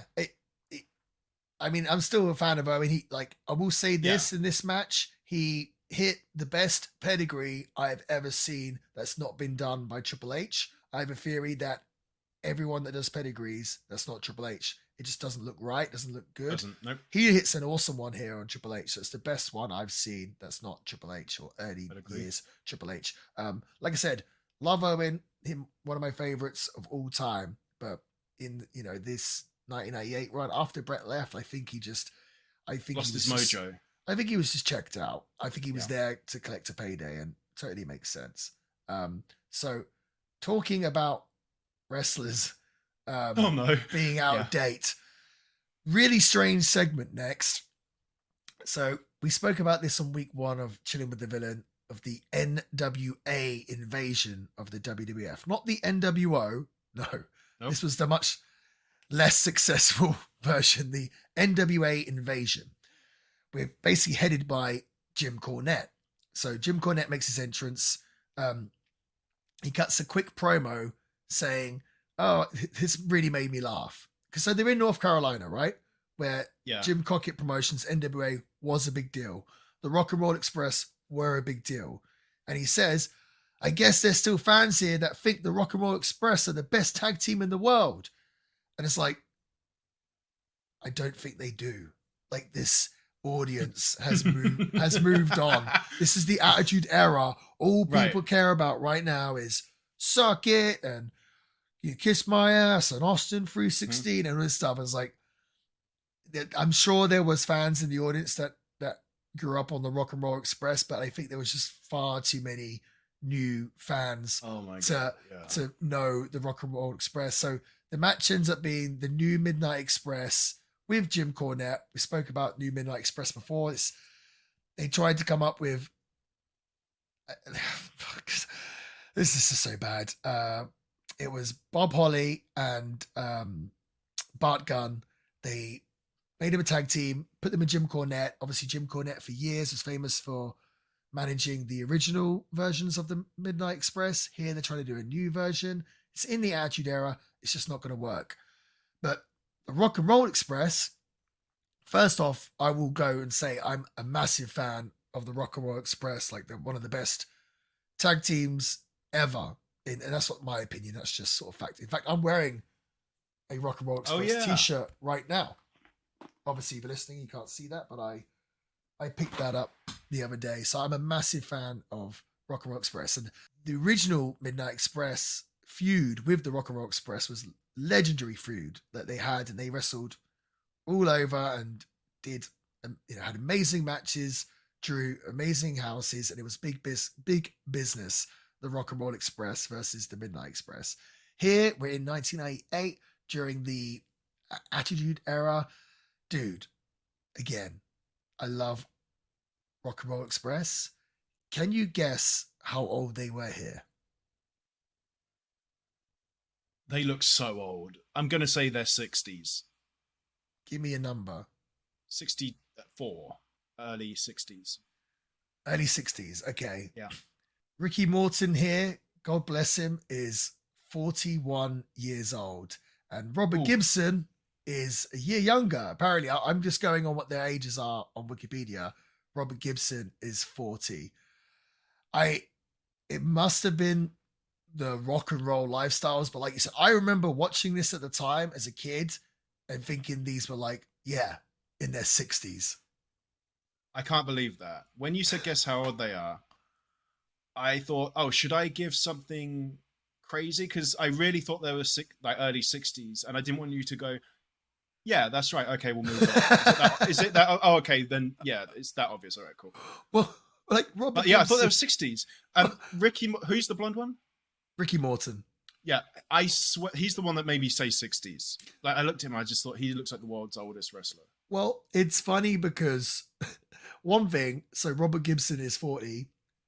I'm 35. So it's only 5 years older than I am now. Jeez. 2, Ricky Morton is still wrestling to this day. He's still busts out the boots. And he's No still incredible. way. He's still awesome. Like, he's still incredible. Like I said, the Rock and Roll Express, one of the greatest tag teams of all time. Obviously, their heyday was the 80s. Here, they just look so out of place. If you thought Owen Hart looked out of place in the Attitude Era, like the Rock and Roll Express, like I don't think Rock and Roll were under a contract. I think they were just brought in for a few matches on a couple of shows or pay-per-views.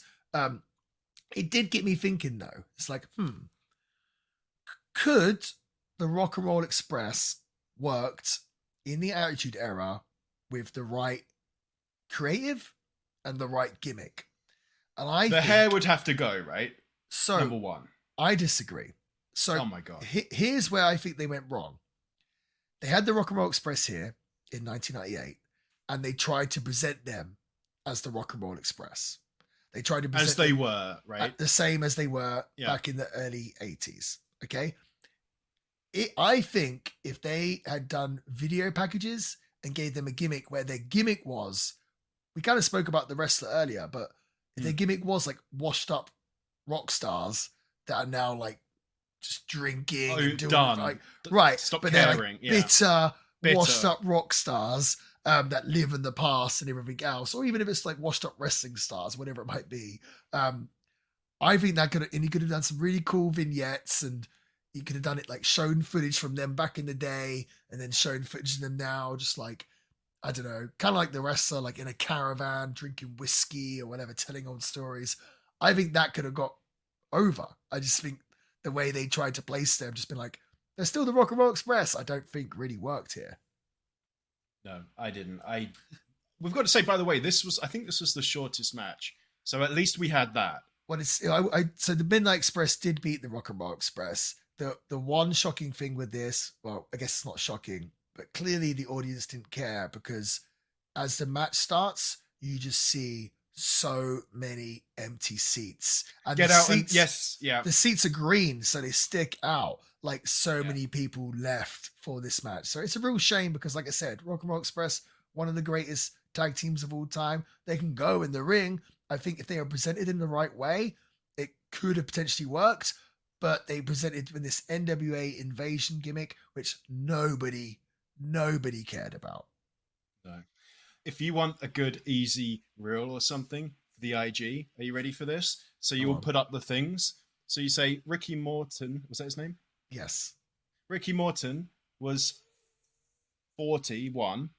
Yep. Right? Jennifer Lopez is 54. Just kidding. I thought you were going to say Ricky Martin. Oh, I wonder what he looks like now. Probably still the same. Probably. This match, there are a couple of things that made me laugh. The first one is Jim Cornette says, I can't remember, he says the new Midnight Express are something like every guy's nightmare, whatever. But then he says, and every schoolgirl's dream. But then when he says that, he cuts, obviously the camera cuts to Bob Holly. It's like, how many girls are like, oh, I want a Hardcore Holly poster on my wall. He's just so dishy. Thought that was pretty funny. Every schoolgirl's dream, Bob Holly. Second thing was halfway through the match when Jim Cornette gets incensed, he takes off his coat, revealing his dumpy estrogen body, and puts up his cheeks. Was just so funny.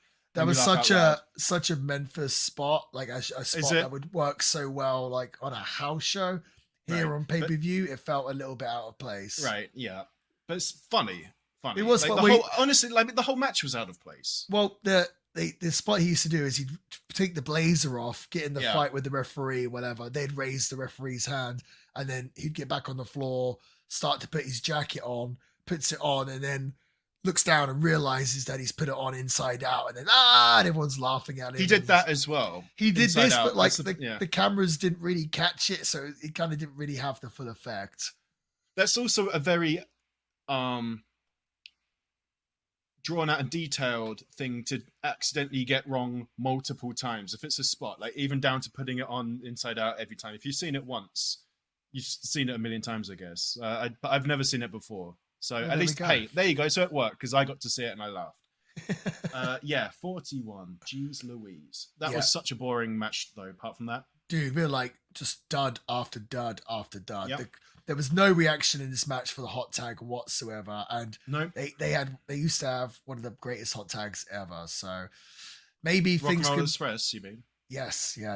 Okay. Definitely not the new Midnight Express. maybe things will pick up now because we've got one of Sam's favorites. We've got Luna Vachon and Yep. Goldust being interviewed Mm-hmm. by Michael Hayes. Luna says that she's going to strip Sable off her clothes when the crowd cheers, of course, even though Luna is a heel. And Luna says that Yeah, she'll leave right. Sable in the ring like a newborn, which means naked, of course. This is the interesting part. Luna made her entrance with Goldust. Sable entered to a huge pop from the crowd. JR said that was a heck of an ovation. He said, "You'd think that Ric Flair just walked out here." So, the reason why this is interesting is because Ric Flair, at the time of this show, wrestles for WCW. WCW. Of course he does. So, Oh, wow. basically, I'm pretty sure there was talks at the time about Flair coming to the WWF.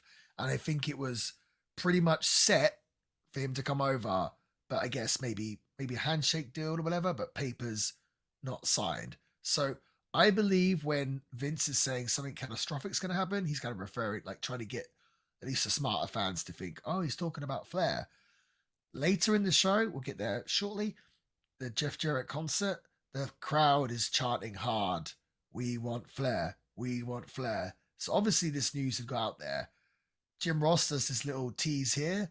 And it is an interesting thought. What would it look like if Ric Flair was in the WWF in the Attitude Era? In the Attitude Could have been Era, really yeah. fun, but we'll have to speculate because, of course, he ended up staying with WCW. So that was interesting. And that basically gets us to the match. Luna Vachon versus Sable in an evening gown match. 2 minutes and 50 seconds here. This is the shortest match, actually, Sam. Oh, of course. Yeah. If you want to call If it you want to call it a match, I knew you were going to say that. Not much to say here. They gave the crowd what the people wanted. Obviously, Sable's the babyface, but they want to see her lose because they want to see her in a bra and panties. So they have the match. It is what it is. I think Mark Mero gets involved, and Luna manages to get all of Sable's clothes off. So they ring the bell. After the match, Sable's furious because she makes out that Mark Mero cost her the match. So she grabs Luna, gives her the Sable bomb. She then strips Luna of her clothes down to her bra and panties. Then Luna goes underneath the ring. Sable follows her. So now they're both under the ring. And Goldust and Mark Mero are like, what are they doing? Sable then jumps out and she's got the bra and panties in her hand. So to suggest that she strips Luna naked, which had kind of been promising for this pay-per-view, that someone will get stripped naked. And I guess they did, but nobody saw it. Right. Jim Ross says she lost the match, but she doesn't look like a loser to me. So, yeah, we're really kicking. This was billed as an evening gown match, which would later be known as the bra and panties. It's like a precursor to bra and panties, yeah. Right. Sure. So they're really leaning into this stuff here. There's not much to say other than I thought Luna was an awesome wrestler, and I actually watched the I'm sure there was an episode on her in the Dark Side of the Ring, and kind of upset me that, you know, I think she was very sort of bitter and saddened by the fact that she never got like a good wrestling run in the WWF, and then when she did end up getting matches later on, it was stuff like this when she's wrestling with a non-wrestler, being Sable, or bra and panties matches.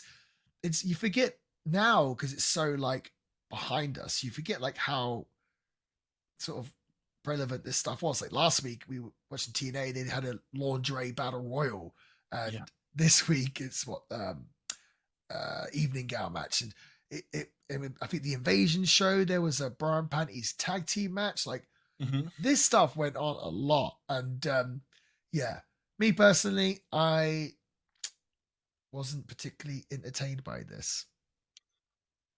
I didn't mind it. I love Luna. She's so cool.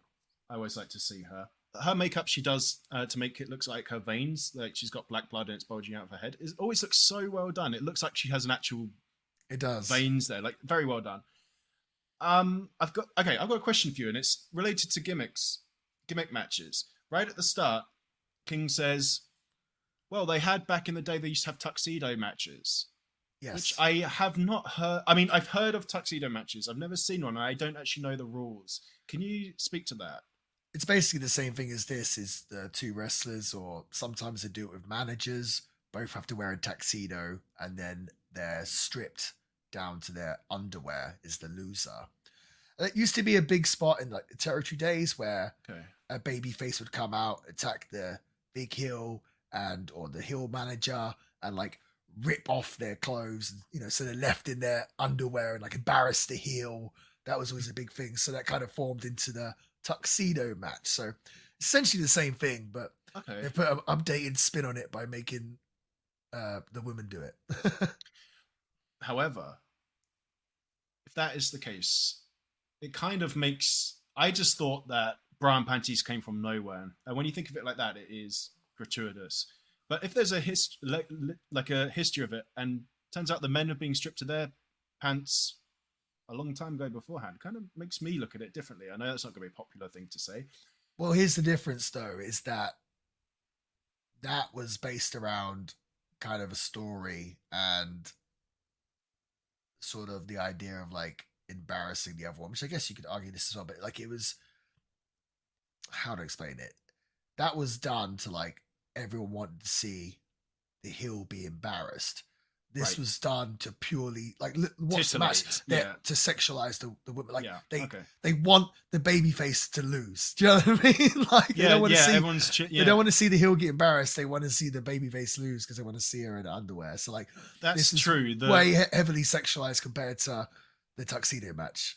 I just didn't know there was any legacy at all. I thought it was just bra and panties, and then we got this, and then before then we've got this tuxedo match, and before then just the general idea of trying to embarrass the heel. So it's just interesting that there was an evolution there, or devolution, depending on who you ask. But yeah, I just had no idea of any of this stuff, so that's kind of interesting.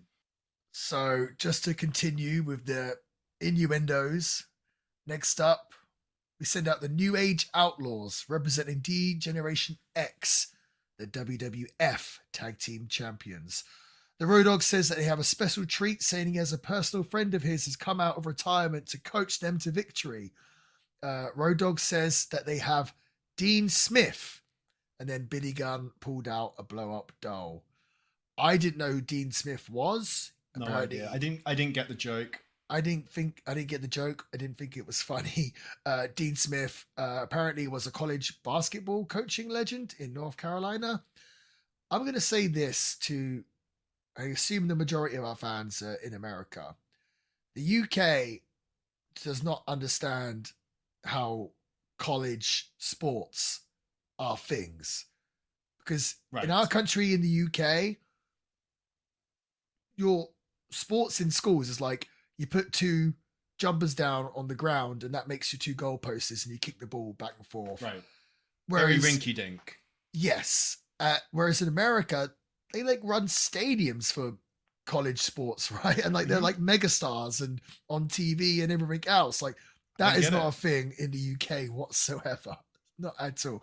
That really was hard for me to process when I first started coming to the States. So the New Age Outlaws are supposed to be heels here. They're defending the World Tag Team Championship against Legion of Doom 2000, again with Sunny. So this match, Sam, you text me at the time, had kind of a controversial finish, right? Yeah. So I know I'd get into the ingrained in the, this is the rules and they didn't do it right and all of that. And it's also landed me in hot water in the past. This time I made sure that I was correct. It was an absolute something show of a finish. And I've got receipts this time, so I'm absolutely not wrong. This is not going to be Steamboat Gate 2.0. So just for people wondering, so they do a finish here. So Legion of Doom 2000, or LOD 2000 are the baby faces. The Outlaws are supposed to be the heels. Mm-hmm. They want to keep the belts on the Outlaws, but they also don't want to bury Legion of Doom 2000, who just returned at WrestleMania, the pay-per-view previous. So they do a finish where I think it was Animal hits a German suplex on Road Dogg, where the idea is both their shoulders are down, even though Animal is hitting the German suplex. So both their shoulders are down. And you think about it, a German suplex, the person taking it, I guess their shoulders are down as well, but like their waist and legs technically is on top of the person giving them the German. That's why typically when people do German suplexes into pins, they do a big bridge. So they're on their head and their shoulders aren't on the mat. So the idea is that both shoulders of Animal and Road Dogg are both down, but the referee sees Animal's shoulders down and counts them 1, 2, 3. Because the referee does the 3 count. Legion of Doom music hits, I think. Yes, they celebrate with the championship and everyone thinks LOD has won them with the German suplex. But then the referee's like, no, reverses the decision, or doesn't even reverse it, just says, no, you got it wrong. No, Animal's shoulders were down. I counted them down. So the New Age Outlaws win and retain the tag team championship. Sam here paid close attention to this, and not only were Road Dogg's shoulders down, like they were stating, but Animal actually had one shoulder up as well, right? Yeah, so couple of points. First of all, if we look at this schematic here, okay, so even if Animal's shoulders were down, which they weren't, that doesn't discount the fact that Road Dogg's are also down. So I don't know what you'd do in that situation. If they're both pinning each other and both their shoulders are down, I don't know how that works. However, why would the referee not have also understood that Road Dogg's shoulders are down? Makes no sense. Second of all, how does the referee think in any way that a German suplex could happen without at least one shoulder being up? Now, you can look at Animal's head here. It doesn't look too comfortable, right? No. But he's put it to one side, to that way, so for this finish, that one shoulder, on the referee side, that one shoulder is down. Where can that other shoulder, if his head isn't there, his other shoulder has to be up. Now, for people like me, I guess, ran back the footage and had a different view of the side of where, well, it's actually kind of head on where Road Dogg's head is, but slightly to the side, so it does kind of share the referee's view. It's like, okay, but you had a shot from the side when it was happening where you blatantly saw Animal's shoulders up, and you know you have that footage, and now you're just pulling out another angle. They kept to showing justify it. They kept showing the replay of one of Animal's shoulders down, not the one up, which we'd already seen in the first actual shot of it. Absolutely disgusting. Now, I will say the referee did get his just desserts because he got pummeled by a doomsday device. That is only a step in the right direction. I kind of want to read an apology by him and the WWF. Well, you said what happens when both shoulders are down, but I kind of feel like you don't count the person that was doing the offensive move. Clearly, Animal was doing a German suplex. So, but again, it was a spot, a segment, an angle, whatever you want to call it, to try and keep the LOD 2000 strong. But they didn't pull it off. And honestly, Animal might have even purposely not had his shoulders down to stay even stronger. I would not be surprised if that's what he intended to do. Like being told, keep both shoulders down. It's like, okay, but actually has one up. So they 100% did not lose that match in any shape or form. So I like Road Dogg. Even though he has the worst hair in the world, I like Road Dogg. You said that this may be to protect LOD 2000 to make them look strong. Just by having Road Dogg hold his own against Animal, you're already making LOD look, right? To be fair. Well, that's what I thought when Legion of Doom came back. I thought they used to be badasses in the 80s, and now they're getting their asses kicked all the time. So, like Road Dogg, with his funny knee drops and his funny punches, comedy punches, and like we do like talk about how they're, the year is 1998, and they're clearly trying to get up with the times. And during this match, Jim Ross says, "Oh, I guess Sunny is our answer to the Spice Girls." Just like so hard trying to get in like a pop Pop culture reference. Pop Yeah. culture reference. I thought it was really funny. But Even though Sunny, didn't you say she was already a huge deal, at least online at the time? well, Or was that a little bit earlier? 96, 97. But yeah, Yeah, she's so she was already the. Yeah, wasn't she more Google, well, AOL search, whatever you call it, than the Spice Girls? She was back, 1996 when the Spice Girls come out. I don't know. 95? I don't know. Yeah, either way. So, moving on, we do see... Incidentally, another way too long match. Let's move on. Dude, yeah, we don't need to give our opinions at this point because we've kind of gathered that matches on WWF Attitude pay-per-views, you're not watching it for the matches because the matches are all pretty crap. There we go. Yeah. So we get no good wrestling. Oh, what else can we have? Okay, they're going to give us a Jeff Jarrett country music concert. Oh, man. I did not expect this. So Jeff Jarrett is on stage by the entrance area with country music singer Sawyer Brown. Sam, anything? Sawyer Brown? No, he looks like Michael Stipe. I have no idea who he was. I have no idea. They did a song, and clearly Jeff Jarrett was lip syncing. I think that's the heat. During it, Steve Blackman shows up and attacks Jarrett. Blackman puts Jarrett in a submission hold, and then out of nowhere, Tennessee Lee comes and smashes the guitar over Steve Blackman's head, and Steve Blackman gets put in the figure four by Jeff Jarrett. And yes, the crowd is not really into this because they're chanting, "We want Flair." The only thing I thought during this, well, one, clearly they were just doing this to get the ring prepared for the Inferno match, which is next. And makes sense, yeah. Tennessee Lee, maybe he would have been a better manager for the Johnsons. I like that you did that. Very good. Very good. All right. Very nice. Very nice work, young man. So, next up, we have the video package for the Inferno match between brothers Undertaker and Kane. The Undertaker beat Kane at WrestleMania 14, and then Kane beat up the Undertaker after the match, so the rivalry continues. Kane burned the grave of the Undertaker's parents, so that really grinded the Undertaker's gears. So he wanted to get revenge, and what better way than an Inferno match? We saw on that first ever episode of Chilling With The Villain, Paul Bearer saying he had a dream where he saw the ring surrounded by fire, and I pointed out I think he's just seen the intro to Raw is War, where they have that in the video package at the start. So yeah, boom, here we are, The Undertaker versus Kane with Paul Bearer in an Inferno match. So this match, I will say, great spectacle. And it's pretty amazing that they managed to pull this off. I think if they did it now, which I think they did do one a few years ago, or maybe during the pandemic, like now they're so far advanced WWE, you expect it.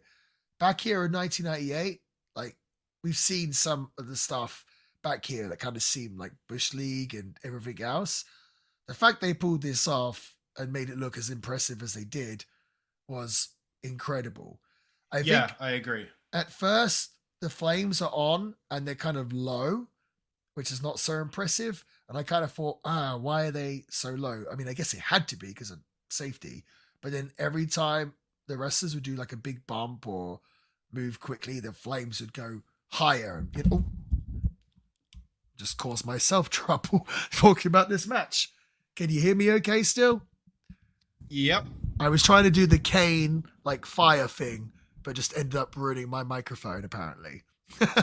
So the flames would go up every time they did a big move, which obviously made the match way more exciting. It kept it from being a flat, like, we see the fire, we're kind of over it now. They stopped it from being flat by every time a big power move or something happened, it made the flames erupt. And whoever, I don't know how that works, but I'm sure there's a pyro guy like doing the timing, everything. I think you saw him at ringside doing it.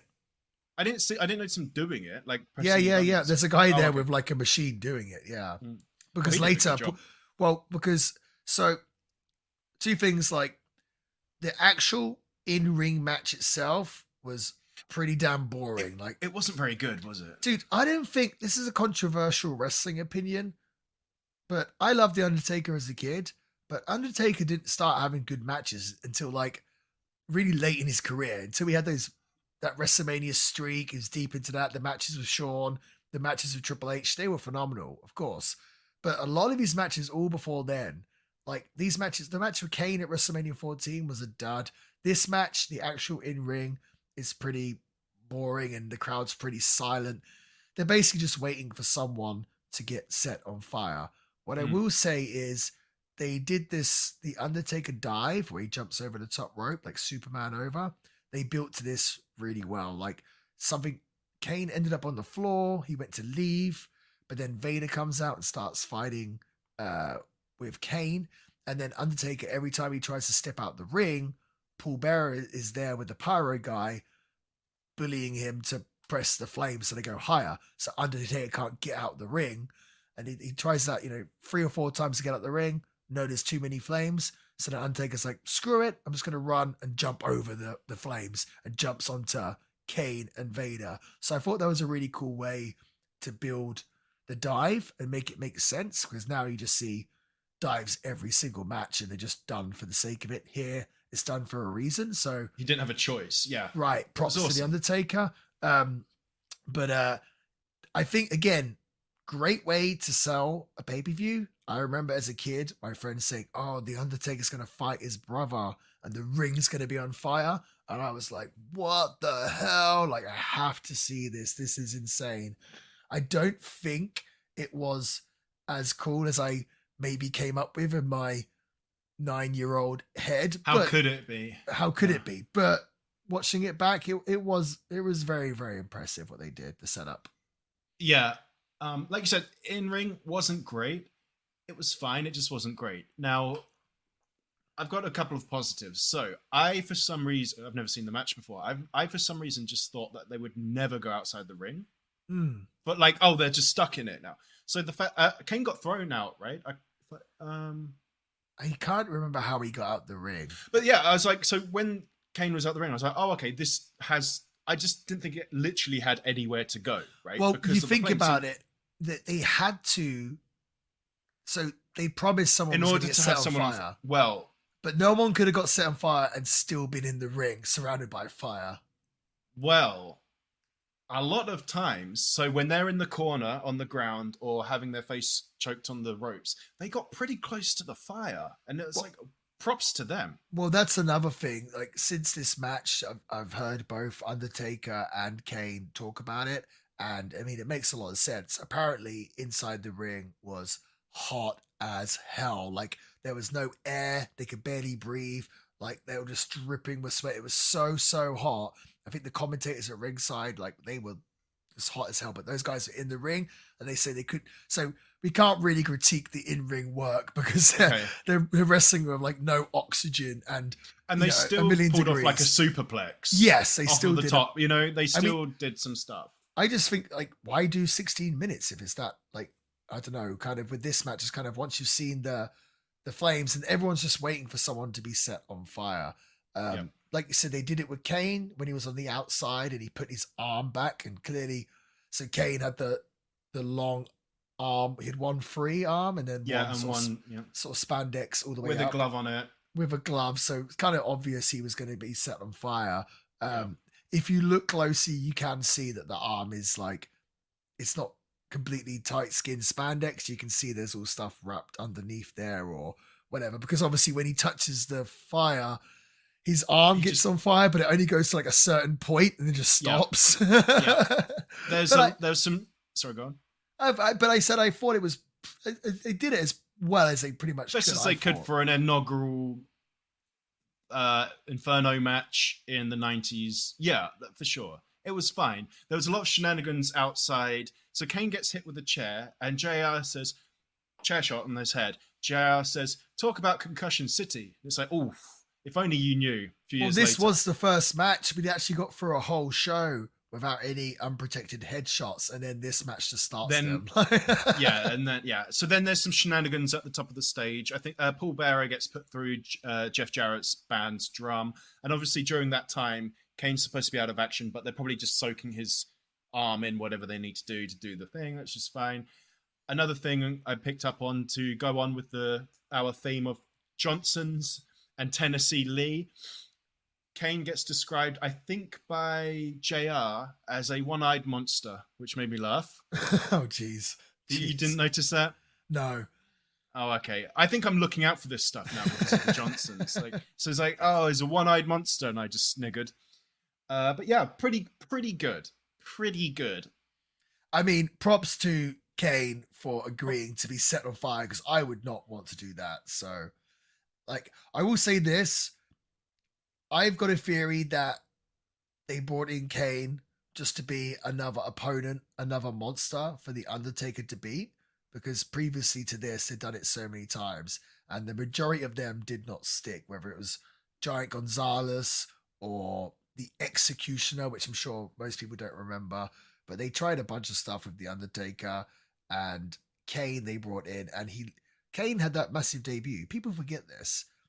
Kane had that massive debut, and went on to lose the match at WrestleMania 14. Then he had the rematch with Undertaker. Kane loses again. He's here and he loses again. He's being pushed as a monster, and he doesn't even get a win over the Undertaker. So, but it didn't hurt him. He could lose, and they kept him protected, I guess. So Cool. Fair play to Kane. But yeah, so yeah, the Undertaker beat the one-eyed monster.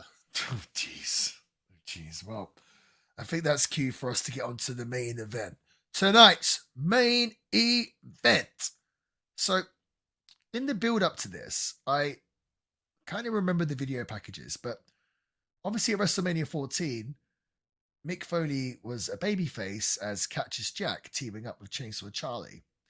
And obviously, Foley had done this thing with the split personalities, Cactus Jack, Mankind, and Dude Love.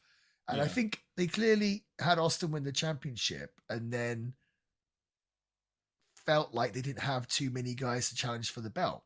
And they don't want to do a massive match straight after WrestleMania because, like I said before, I've always noticed a trend of this. The first pay-per-view after WrestleMania, the person that challenges for the belt is normally someone like not a top guy, like a higher mid-carder. I remember when Brock Lesnar won the championship at WrestleMania, his first match after that was with like John Cena, but this is when John Cena was still a mid-carder. Yeah. Stuff like that. It's happened a whole bunch of times. So here, I guess they didn't want to sacrifice anyone, and they thought, oh, you know what? We can just have Foley's a great wrestler.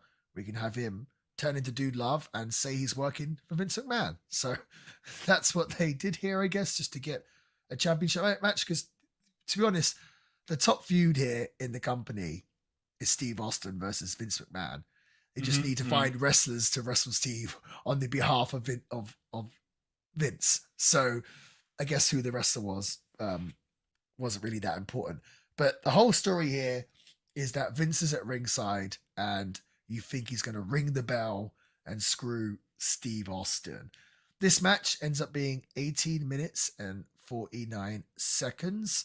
The way they got out of this was kind of interesting. I actually had an alternative idea. So it's Dude Love versus Steve Austin. The match it might be the best match on the show. Obviously, we're going to get to that after this. But it's pretty much what you'd expect, back and forth. I think for a Foley match, not particularly spectacular or anything else. Dude Love, I think is probably the least favorite. He's the weakest for me. The weakest for most, I think, yeah. But they do something where the referee ends up getting bumped and everything else. Stone Cold hits the stunner on Dude Love. There's no referee. So Austin covers him and just counts his own free count, which we've seen this spot a million times. But Austin, so normally the person there's no referee, they cover them, they count their own free to show like, look, I would beat him if a referee was here, but then they'd have to get up and wake up the referee or a new referee would come out. But here, Austin counts the free and the music just starts playing like Austin's won, like he just counted his own free. And then he's celebrating and everything else. And then next thing you know, they're like, oh no, we reversed the decision. Austin struck the referee, so he's disqualified. So the winner is actually Dude Love. But of course, you can't win the championship via disqualification. My alternative idea to get out of this for a finish, I think it might have been weird. It may have worked. It even been like amazing, or it'd have been flat. But there was one point where Dude Love had the abdominal stretch on Austin, and you see Vince telling the the bell guy. The bell ringer to ring the bell, right? And the bell ringer doesn't. But I think it'd have been awesome because after that, Austin turns and puts the abdominal stretch on Dude Love. Like he reverses his abdominal stretch into his own. And the man's like, tells the bell ringer, oh, actually, no. But I think it would have been great if Dude Love's got it on Austin. Vince turns to the ring the bell. Austin changes it, and then he rings the bell when Austin's got it on Dude Love. That would have been like, yeah, that would have been a great finish. But yeah, that that's pretty much all I thought about this. And of course, we see Austin go to like Vince is holding up Dude Love, like trying to keep him standing. Austin swings a chair and just smashes Vince McMahon over the head with the steel chair. Another unprotected. Yeah, I mean, Vince expected his wrestlers to take him, but Vince was also prepared to take him himself. Mm-hmm. And the big question here is, this is before, obviously, Austin had really just on a weekly basis beat up Vince McMahon. So it's still a big deal hitting your boss over the head with a steel chair. And kind of the big question coming out of this pay-per-view, the big cliffhanger is, was Steve Austin aiming for Dude Love, or was he aiming for Vince McMahon? Like, he could be stripped of the title for this. He could be fired for this. They're really making a big deal. And actually, it's so refreshing to see a chair shot being sold huge. Like, Vince is selling dead. They have to like stop the show. They have to bring the stretcher back out. He gets stretched out in a neck brace. Yeah, all of it. Yeah, so they made a big deal out of a chair shot, as they should. So that I actually liked. Sorry. The match itself is what it is. Maybe a little long. Dude Love's not my favorite. Obviously love Stone Cold Steve Austin. The story, again, it's Vince and Austin. That's always great. But all in all, we've called these B pay-per-views. Maybe COD, I think. Yeah.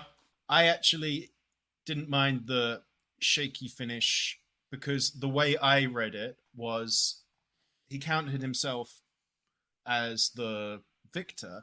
Well, he already threatened the official, like the bell ringer. So I feel like as soon as the bell ringer saw that, he feels like he has to do it to protect his. That's how I read it. So it didn't bother me. And it still got reversed anyway. Like, sure. Because the bell ringer was so scared of Austin that as soon as he just wants to like ring the bell and get out of there. You know, he's got McMahon on one side telling him what to do. He's already been threatened with his life. That kind of made sense to me. I liked it. I do actually prefer yours, by the way, but because that will kind of show up. You know, he was McMahon then would have been a victim of his own like hubris, right? Like right, exactly. He would have screwed himself, backfired. And screwing himself is like the theme, right? Like the whole Bret Hart thing. It wouldn't brought it full circle. I do prefer yours, but the way they handled it wasn't too bad. Far too long. Again, yeah, it was okay. Too long. I didn't really understand Dude Love's reasoning for being involved too much, but whatever, it's fine. Yeah, not bad. No, this is funny, man, because people look back on the Attitude Era as such an amazing time. And if you go back and watch the episodes of Raw, a lot of the stuff doesn't hold up well, but it's super entertaining at the same time. Like we did the Raw episode for episode 1. They have Kurgan versus Crush. You're like, oh no, but it's 2 minutes long. It's okay. And it's all story based. So the TVs, they completely got away with it. The pay-per-views, because they're pretty much match-based, they definitely don't hold up as well as the TV shows. But at the same time, maybe we just have a higher standard now because pay-per-views now are very much just like great match after great match after great match. This show wasn't about great matches. The Attitude Era was never about great matches. That being said, so there wasn't really any great matches on the show, but as a whole for the show, were we entertained? And I'd actually argue that this show wasn't in particular even that entertaining. Shall we then? Well, we need to do the favorite matches first, right? Yeah, that's what I mean. Do you want to do yours first? Oh boy, yeah. I've got mine. If you want. Okay, you go first then. So my favorite match was the Stone Cold one. It was way too long, but I liked some of the hijinks, and got some good brawling, we got some shenanigans, we got a story out of it, like you said. So I'm gonna say that was my favorite.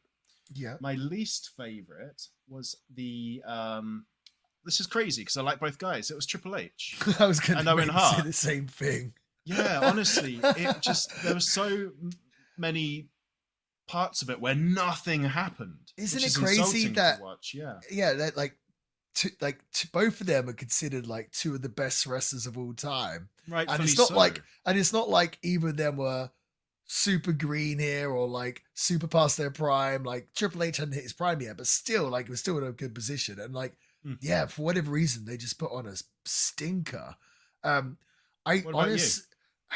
I think we're on the same page. I think for favorite match, it probably was the Dude Love one. I'll give a mention to Undertaker and Kane because it was a great spectacle.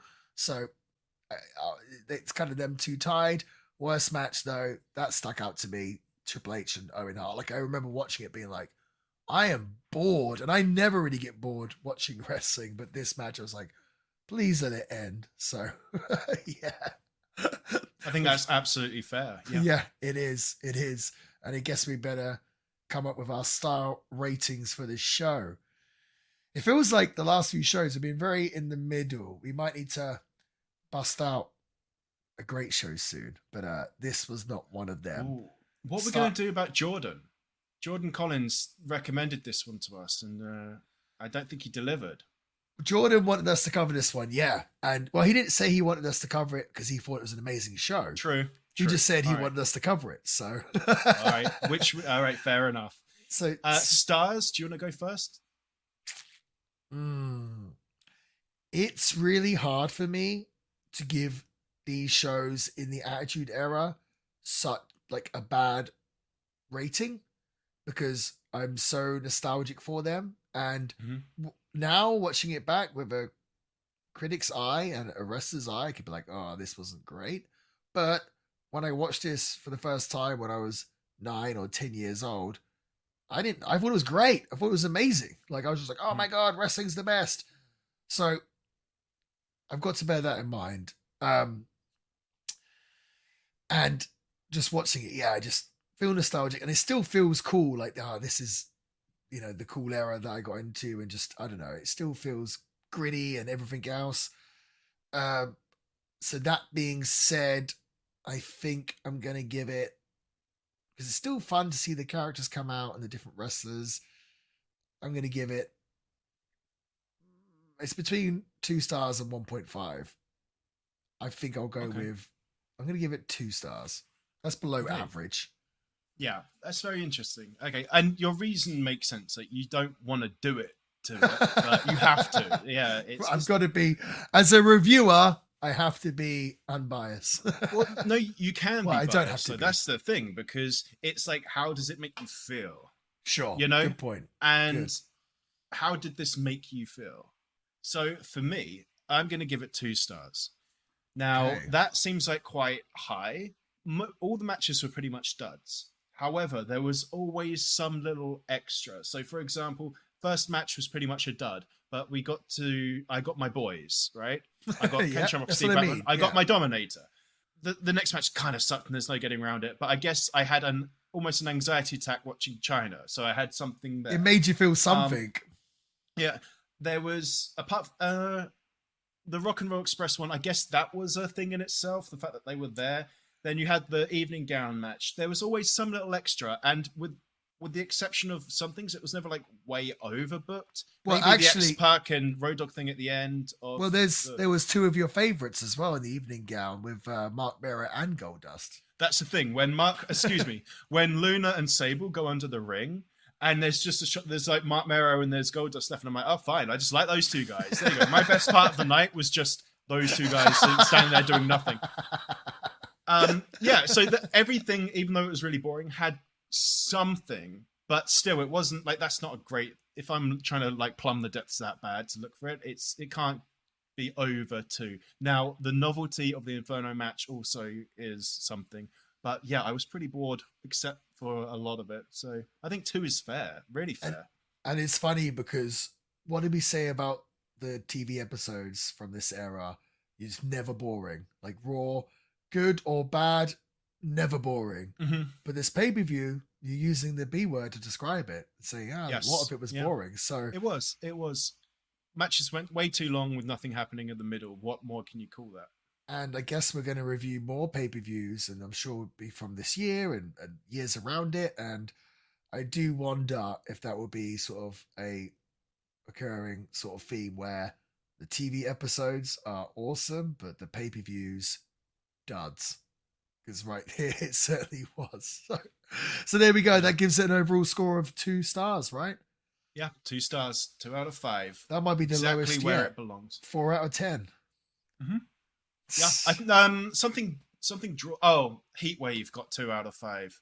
Oh, did it as well? Mm-hmm. Oh, yeah, because the fans weren't happy with us. So we're Not comparing happy at this all. to the same as Heatwave, which fans say is the best ECW pay-per-view of all time.